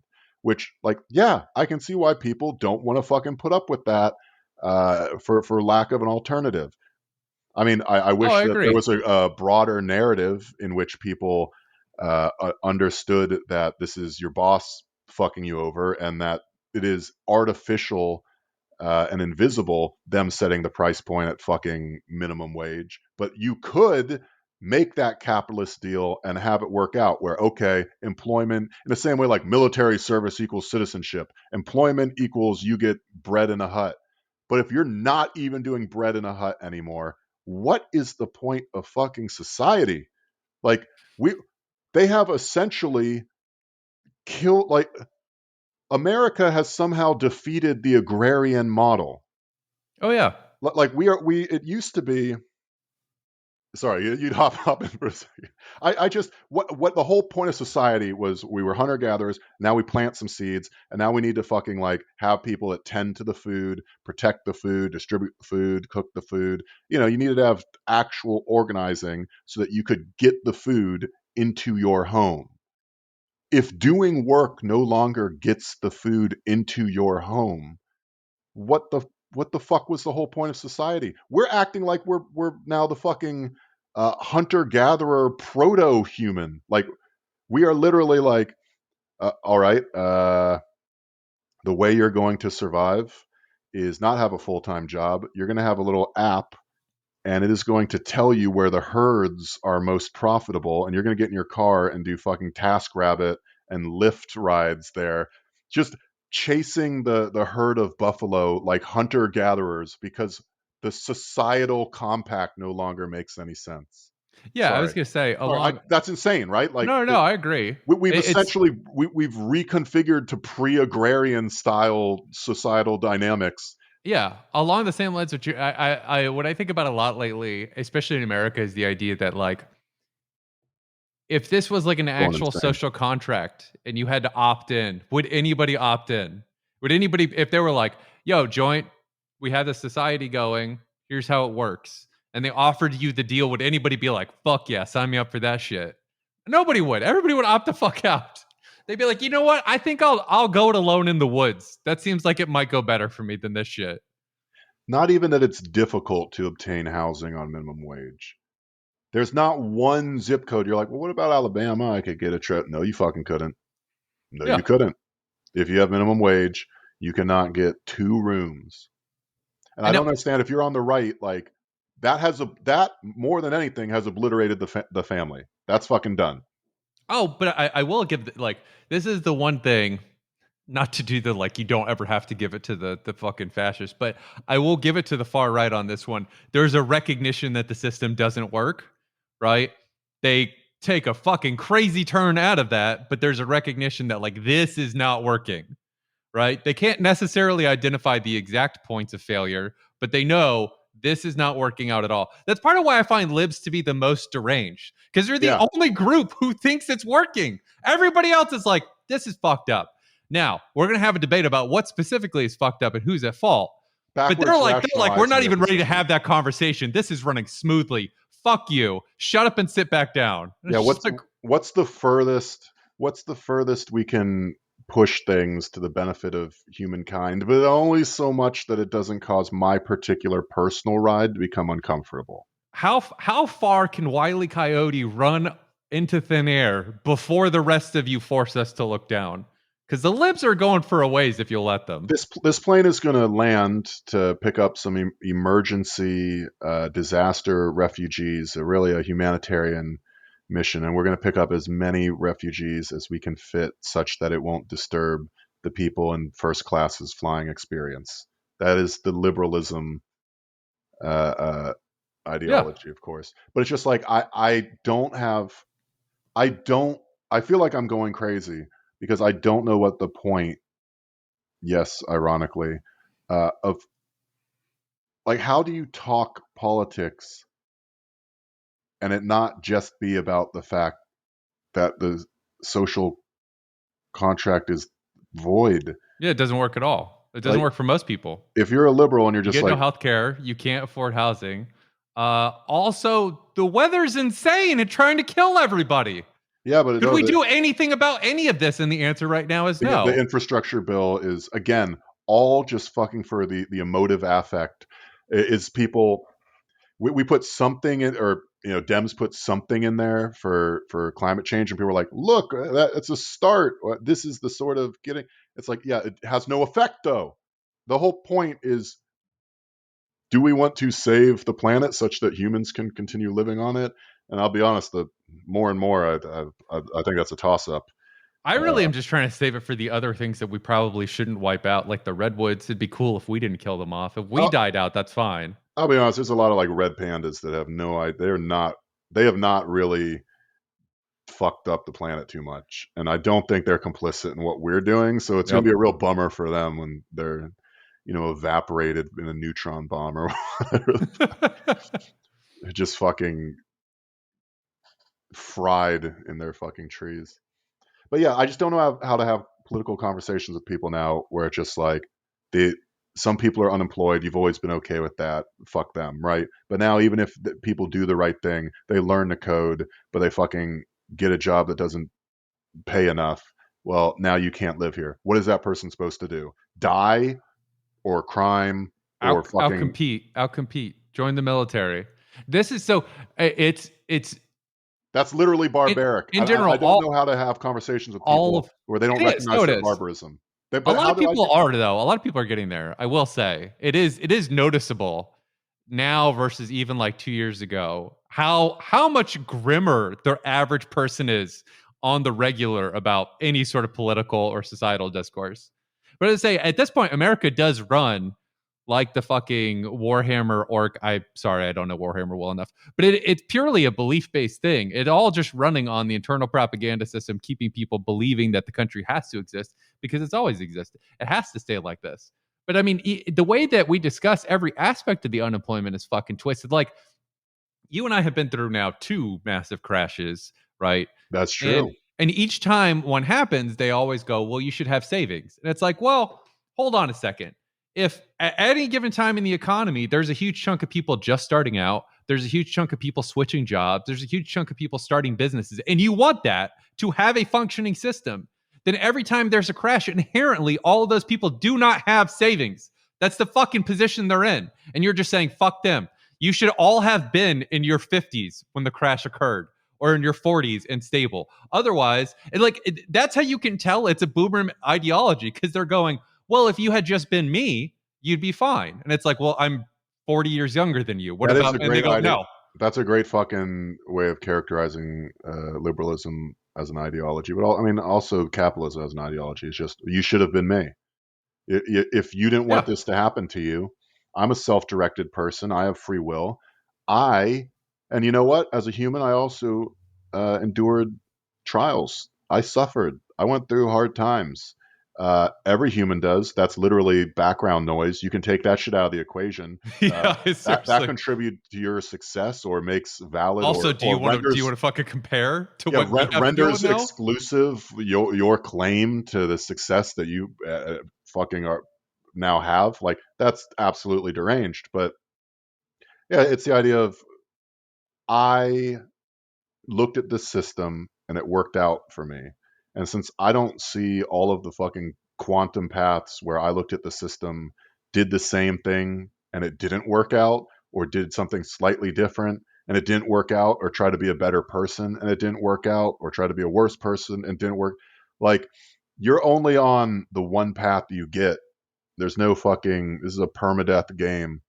Yeah. And it's really structurally tough, I understand, for people to do empathy and actually like get through that. That's why I think more than anything, I'm on this like John the Baptist thought, get 5 people in the ideology, start with the base of trust, all the stuff that you would see in any like union organizing manual that you can get from your favorite union, whatever that may be. Don't fight over it.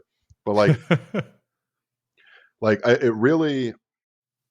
it has to be that, because if people can't get over the firewall of the self, the fact that cognition and consciousness can only have the one POV, if they never get over that hurdle, and it gets harder the more isolated and alienated people get, then it's like they're never going to get to any political outcome that isn't absolutely deranged.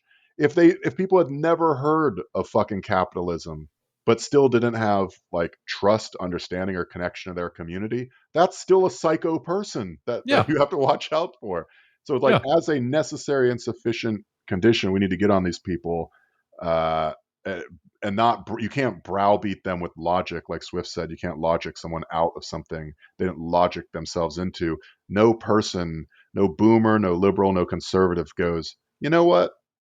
I'm gonna choose to act within an ideology that promotes being a total asshole, and I'm going to thrive being a total asshole. I'm not going to think about anybody else. No one logically does that. The incentives just slightly nudge them like bumpers on a bowling lane so that the ball gets where it needs to go without fucking up all the engineering, you know? I was going to say, all we're describing is like another end state for hyper-individualism. Like conservatives, the only difference between the two at this point is sympathy, not empathy. Neither have empathy. Liberals don't have empathy either, right? It's just that liberals have sympathy. So they do feel a little bad when they watch you suffer. They can't imagine themselves suffering. They can't imagine how you got to that position. They just know that that looks bad and they don't like that.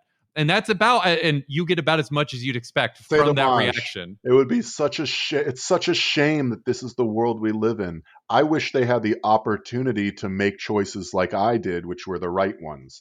That's why opportunity is such a big buzzword. I mean, because it's fucking capitalist. It's a game, right? Yeah. Obviously, it's bullshit. They're trying to hurt you.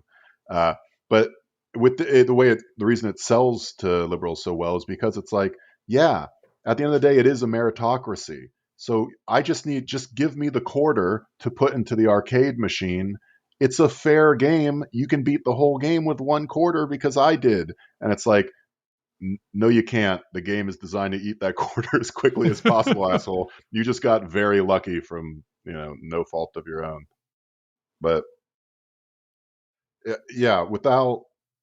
Yeah, I was gonna say that the one of the other ones that I love is like, so now nobody can live off a minimum wage, or it has been for a minute, but they have another study. Now there's literally nowhere. Right. I mean, already it's like the fact that a 2-bedroom that you can start a family in was affordable in like North Alabama is no help to you if you're a person, that works at the CVS in Pittsburgh. Yeah. So already functionally.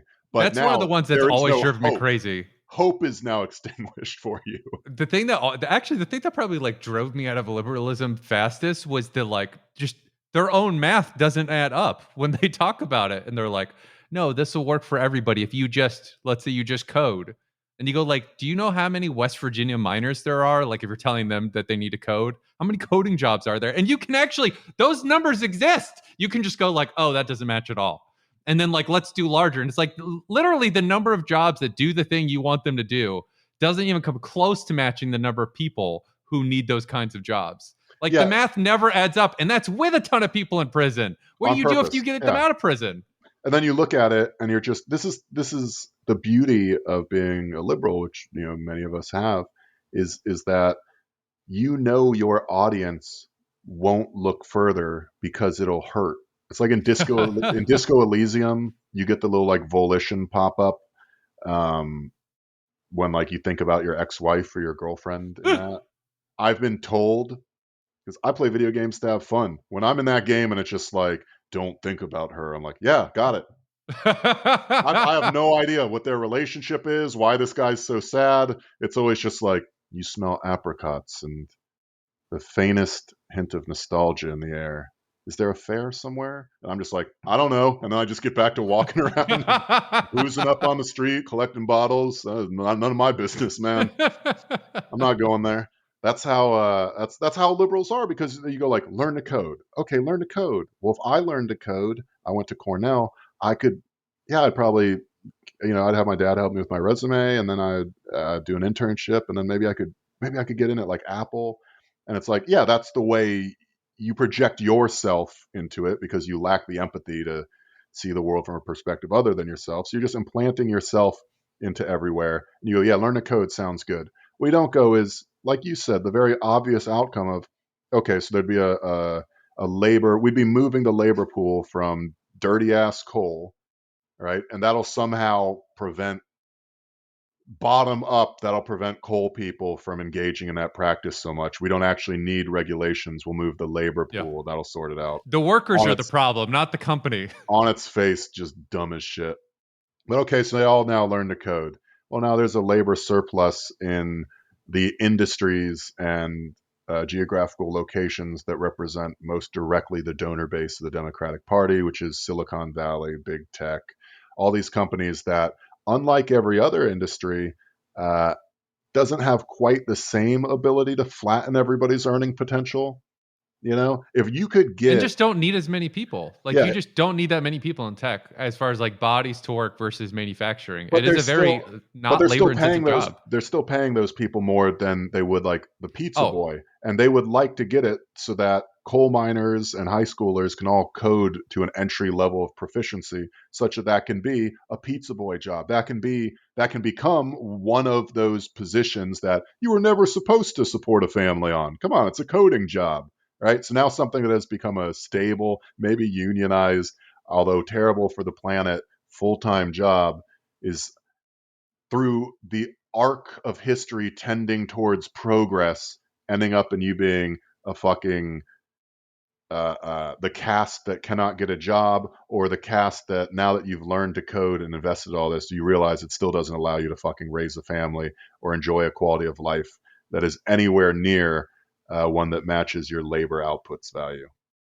Yeah, exactly. And it's just like, okay, so if I do one step down the line, if I go, okay, they all learn to code, what now? It's on its face ridiculous and predatory. And I'm at the point now with this rent thing that it's like, I don't know how I can, like, I think you might be a bad person if you recognize that and are still like, yeah, but Pete Buttigieg. And I don't if you recognize it, yes. If you allow yourself to actually engage with the idea, yes. Okay, so if you engage with that idea and you're still like, well, fuck you, got mine, but virtuous, then you're like the liberal. Yeah, you're a monster. It's like this idea. Yeah, you're just a different flavor of monster.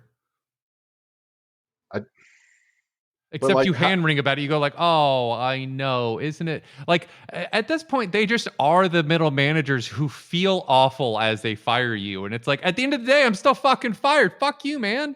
Like, this doesn't, you feeling bad about it didn't stop you from pulling the goddamn trigger, did it? No, okay. I mean, I'm more and more, I'm using their own logic against them, because they're always just like, yeah, the Republicans are fucking terrible. It's awful. They're devil people. Like they just harm human life. They're destroying our beautiful democracy. Then why do you elect people who want to work with them? And I look at that, and then I look at the policies, and it's like, okay, so there's a big pot of money. We're the wealthiest fucking country in the history of the universe. Like, we're doing really fucking well. And the Republican ideology is, you can't afford to live or have a family, and that's making things worse. And you know what? The erosion of the family and immigrants, it's zero sum. We love to squeeze this giant fucking balloon of money and get some down to you, but it's just like, there's so many undesirables competing and trying to climb over you that you really need someone strong to protect your interests. You should atomize, find your interest group and what matters to you, and just push hard to make sure you get yours over other people. And that sounds fucking miserable. But then the Democratic version is, okay, so we got all this money. There's this big fucking balloon, and we'd like to squeeze some money down too. But the thing is, like, if you understood economics, you know that like some people just aren't going to have jobs. Other people are going to have jobs that they aren't going to be able to sustain them on, because that's supposed to be propelling them to the next one. So the best you can do is, try to outcompete. It's zero sum. You got to try to outcompete the people around you. If your neighbor doesn't know how to code, learn how to code. Go get a child tax credit and then spend it at the community college grant program, and figure out how to code. And then hopefully that you're going to be competing with other people. Maybe you might have to get an additional certification or two, but be as attractive to the employer and the business as possible. Find a way to stand out and develop an identity that allows you to access survival and sustenance. And then everybody else, like, unfortunately, fuck them. That just feels like Ryu and Ken. That feels like the same exact structure, but one is blue and one is red.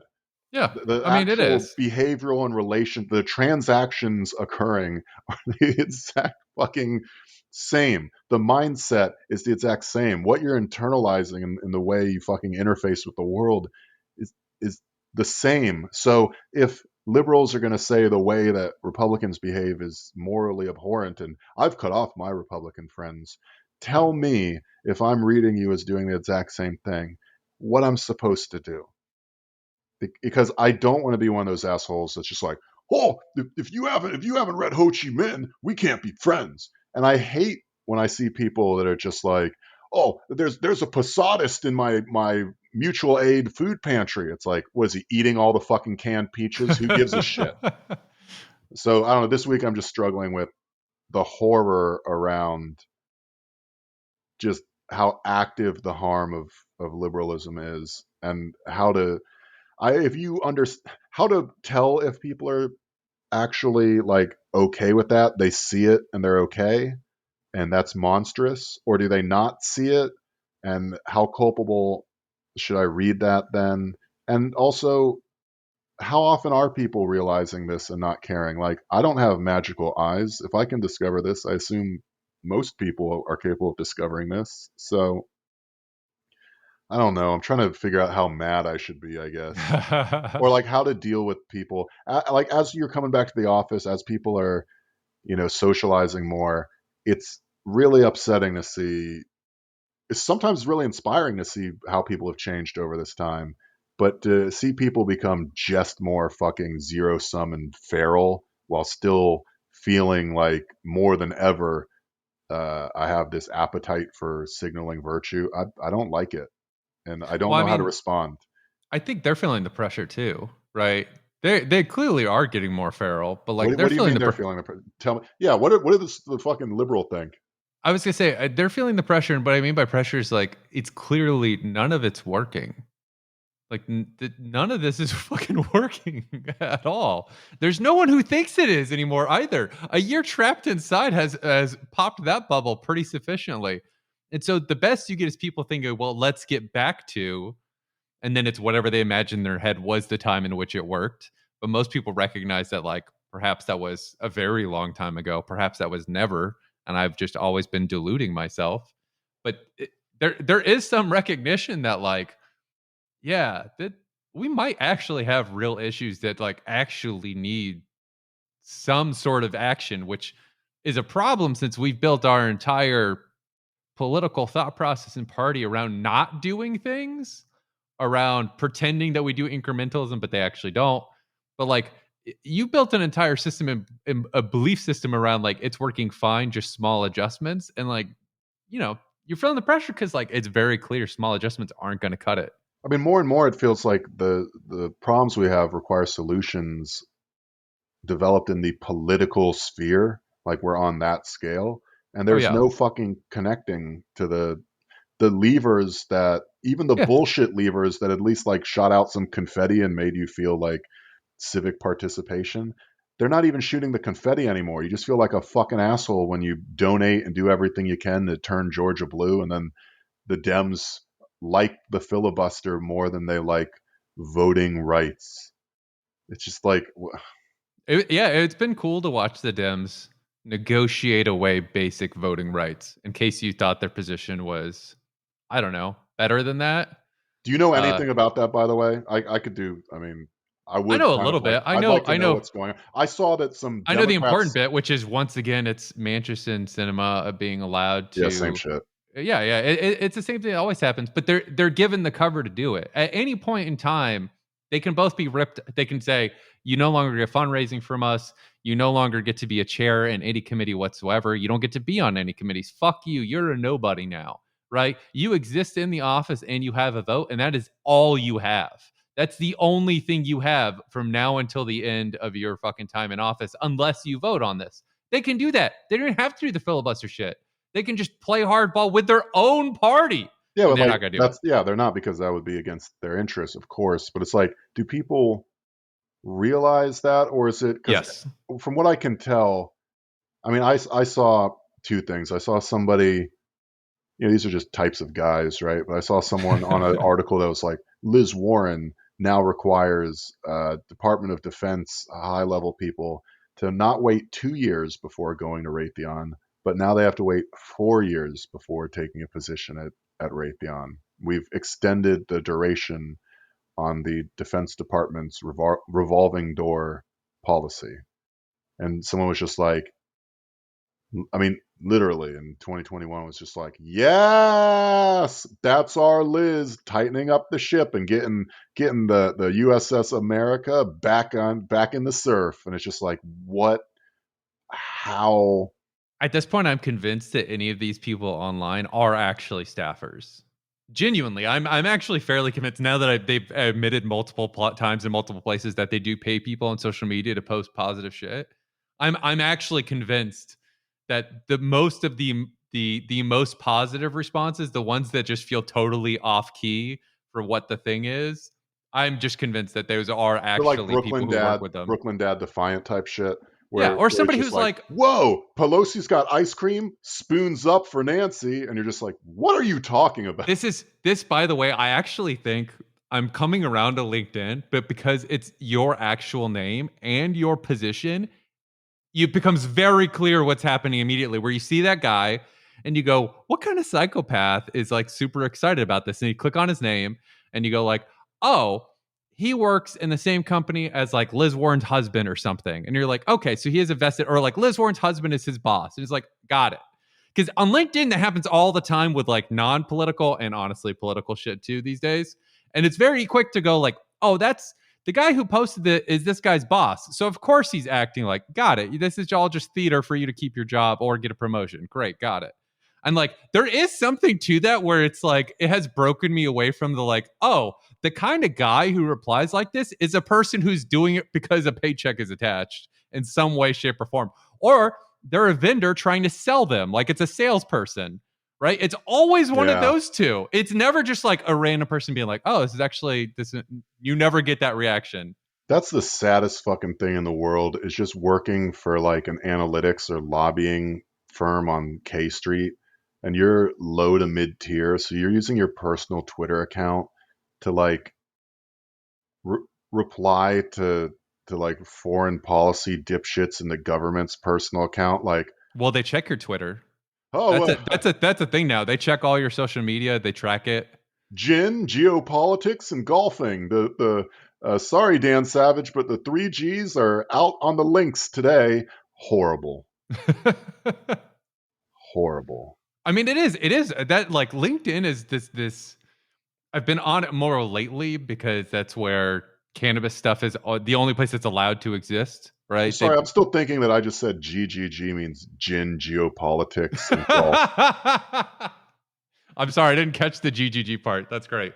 I'm going to create a FetLife account that has nothing on it except for that sentence. And then just, See what happens. I'm going to push it out. I'm going to change the password to a random character string, then Control-C, Control-V, lock it and send it on a flow into the Northern Atlantic and let it just haunt sailors on the SS way too horny every time they pass through the New York region section of FetLife. I got to do Virginia, like Northern Virginia, right? That's who that's for. Yes. I want people to track that little bit of cursed language like they do a sad humpback whale making its way from Virginia to Florida when the water gets cool.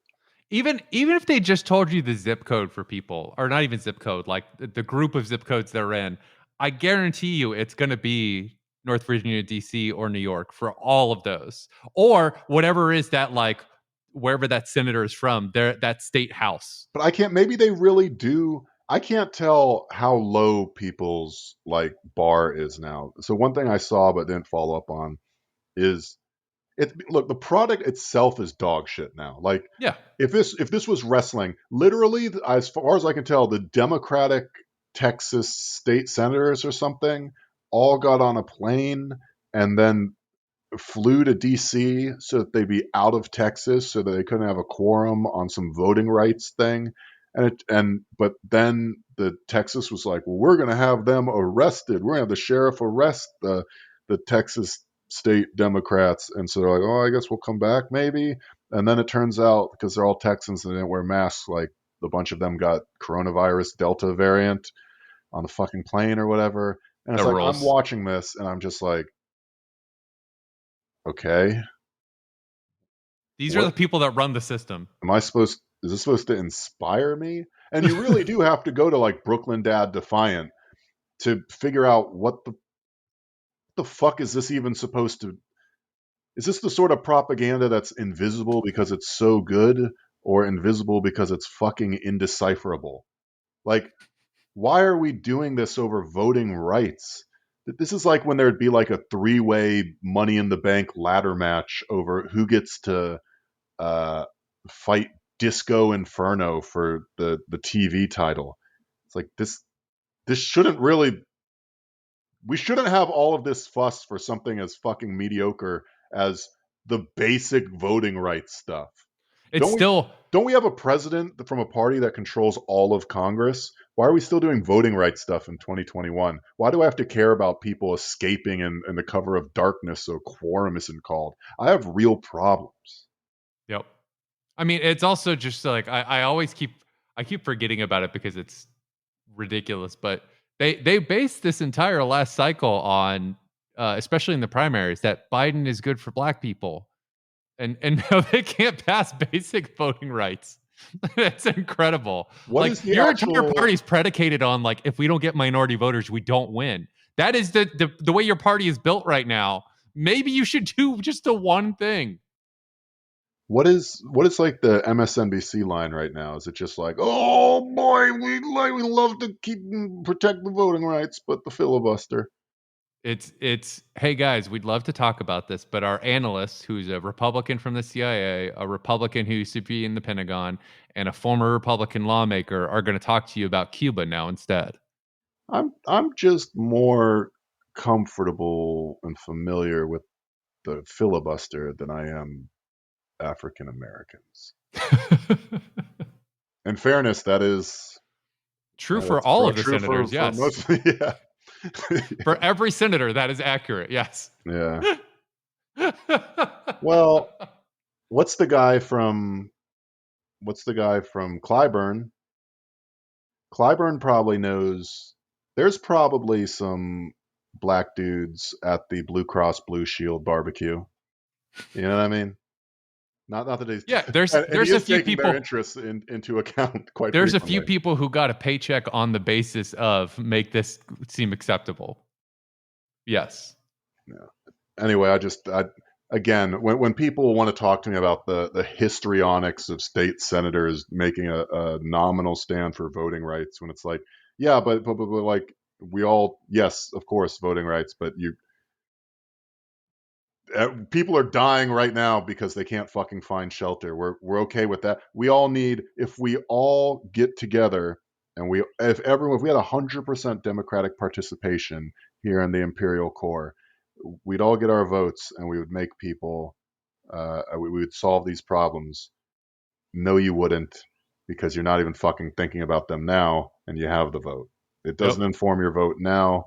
As things get more precarious and you imbibe more and more the behaviors inherent to the structures that are fucking inculcated into you by the fucking design of this ideology, like, it's not going to get any better. It's not going to get any easier. Jesus Christ, this is just a fucking depressing week. I know. I that's why mostly I've disengaged from the day to day, because it also just makes it really easy to say, like, where are we at? We had what they are calling an attempted insurrection. Are you doing anything legally about that? Like passing laws, doing any sort of investigations? The answer is no. Yeah. The answer is no. Have you done anything about healthcare? No. Have you done anything about voting rights? No. Infrastructure? No. Have you, I don't know, just done executive order shit to like maybe stop putting people in prison camps? No. It's just like, oh, okay, cool. I just check in every so often and I go like, any of the like laundry list of things, we done anything? And the answer is always no. And it's like, yep, that checks out. And the excuse is the same excuse that has been trotted out for 30 some odd years now. We totally would. We know we have control. We would. But this one guy who's technically one of ours, but kind of not, you know how it is stopping us. And we could do this other stuff, but then we wouldn't be respecting the norms and values of our. And it could be worse. I mean, if Manchin wasn't in there, it could be worse. It's the same fucking dynamic for the people on the ground. It would be worse for you because your organization. It actually wouldn't be worse. No, it'd be great. Yeah, then you could go back to it would be awesome. The most embarrassing fucking phase of Democratic politics since Obama. You have control and you don't get anything done. I saw Mehdi Hasan going like, hey, I don't know about you, but Joe Biden playing politics with the Voting Rights Act stuff and going like, well, do we really need to kill the filibuster? Because we might actually be able to come out electorally better off, if we keep the filibuster. And it's just like, okay, so democracy is on the table when you're doing negotiations because of the electoral outcomes that might benefit your non-governmental, not in the Constitution, not wished for by the fucking framers, political party. Yeah. Like, no, I mean, again, out saying that. It would genuinely be better if Manchin was Republican. Like, I don't even think that's a debate. It would genuinely be better for a whole host of reasons, not the least of which is then you would have a person who doesn't agree with you ideologically aligning with the proper party, which seems like a fair place to start.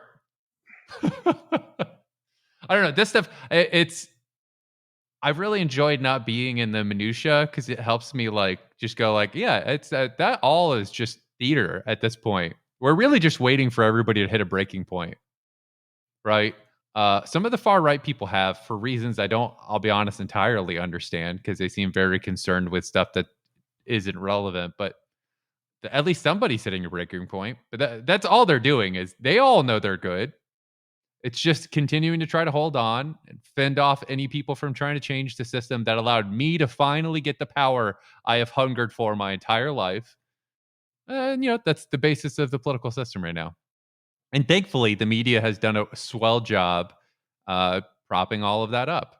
Oh, wonderful actual example of this from this week. They were going to do an entire segment on how a lot of the forest fires and flash floods and all these issues we're seeing right now daily in American weather are directly related to climate change, and it's a fucking disaster, and we need to do something right this minute. They had a whole thing going with an actual expert, and it got bumped. Underwater. It got bumped so Richard Branson could do a spacewalk. That's what it got bumped for, so we could watch a rich guy go to space. And I was just like, yeah, this is exactly why because you are doing the propaganda for them, for everybody at every level. You're doing the propaganda to make sure the system stays as it is, which is why a lot of people hate the media, which I think is fair. But yeah, they're trying to get people to the breaking point. At this point, we're just waiting in the cut for the breaking point to come, because that's where we're at. They're just going to push all the way until you get there. So, is it this year? Is it next year? Is it a few years from now? I don't know, but that's what we're waiting on. Because that's what they did with Black Lives Matter as well. That was an obvious example of, like, if you had an actual political establishment that responded to the needs and desires of the people and their constituents, even just in specific states in which they reflect their constituency, right? Even just in some places, you would get a response in which things would actually change. And instead, regardless of who was in power and what constituency it was, you got fucking nothing. And it was like, okay, well, that is the game that we're playing then. Very clearly, that's the game we're playing from here on out. It is interesting. People act like no progress has been made. First of all, things build on where the last one left off. Oh, yeah. But as a leftist, whatever your particular tendency or like historical current you most identify with, you have seen an electoral and a non-electoral stochastic push against the establishment, right? You've seen Bernie Sanders, social democrat, while capitalists aren't your allies, there's plenty written about the sort of energizing work, especially in a media-soaked fucking environment. There's some good to having an electoral guy that pulls things left a little bit, right? So everyone got behind him, and you got to see, to quote Disco Elysium again, the moment when capital has to, like, take off its smiling mask to do the act of destruction. Yeah. You got to actually see them have to fire the cannons and obliterate a senator. Now, if you're that's because electoralism's bullshit. I'm an insurrectionary anarchist. I stick gum into ATMs. Well, if you're a Minnesota anarchist, like, you literally burned down a police precinct. Like, we saw that happened all over the country simultaneously. It was on every channel. New York had to go into fucking curfews. We had, like, martial law and goddamn DoorDash drivers getting clotheslined. Like, it was wild here. And the Black Lives Matter mural is now almost entirely faded in front of City Hall, where the NYPD just got even more money. And that's been repeated all over the fucking place. So one bit of value we got some good intel. A frame of reference is important. Having a basis for comparison is important. Competition, the idea that competition drives people to be better. Like, if you have two fencers, right?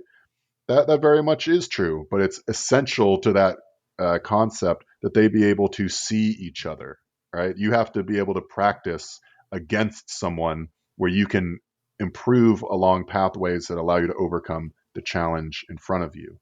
And I think a lot of people had guesses or ideas about how capable the left was of overcoming international sovereign capital on the level of USA stage electoralism or USA stage people wilding out in the streets.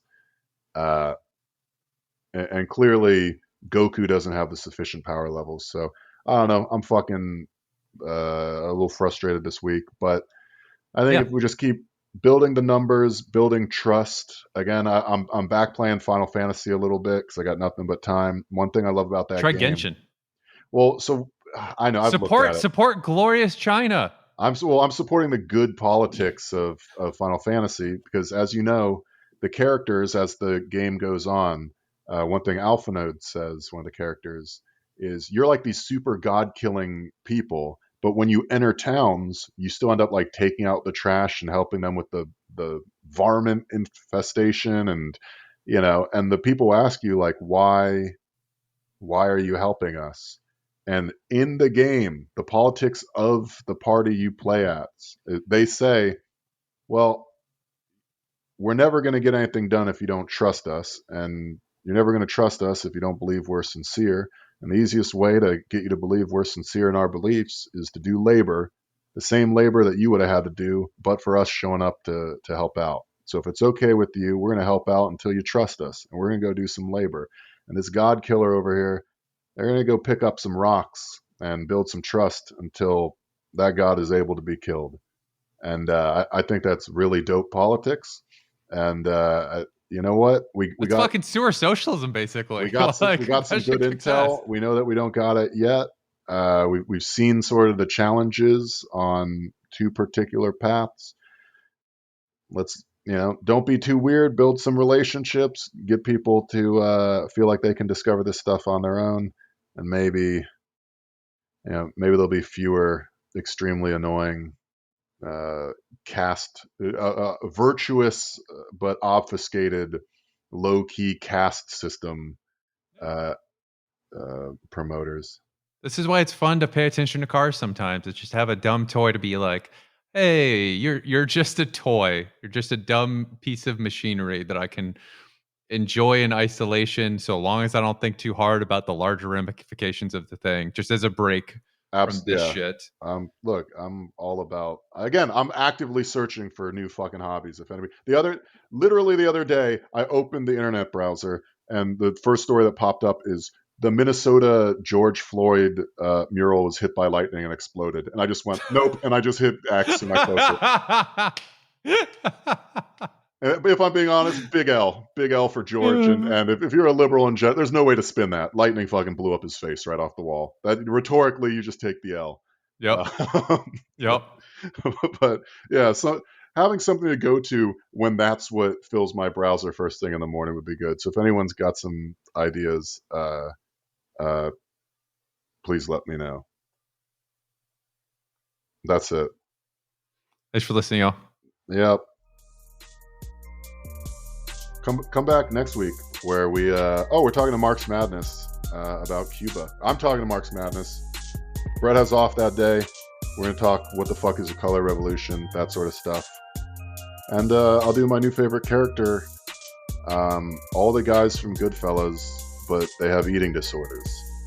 I don't know. You probably do it in your head. You have a week to figure it out. But if you don't, next Sunday, Marx Madness. And me.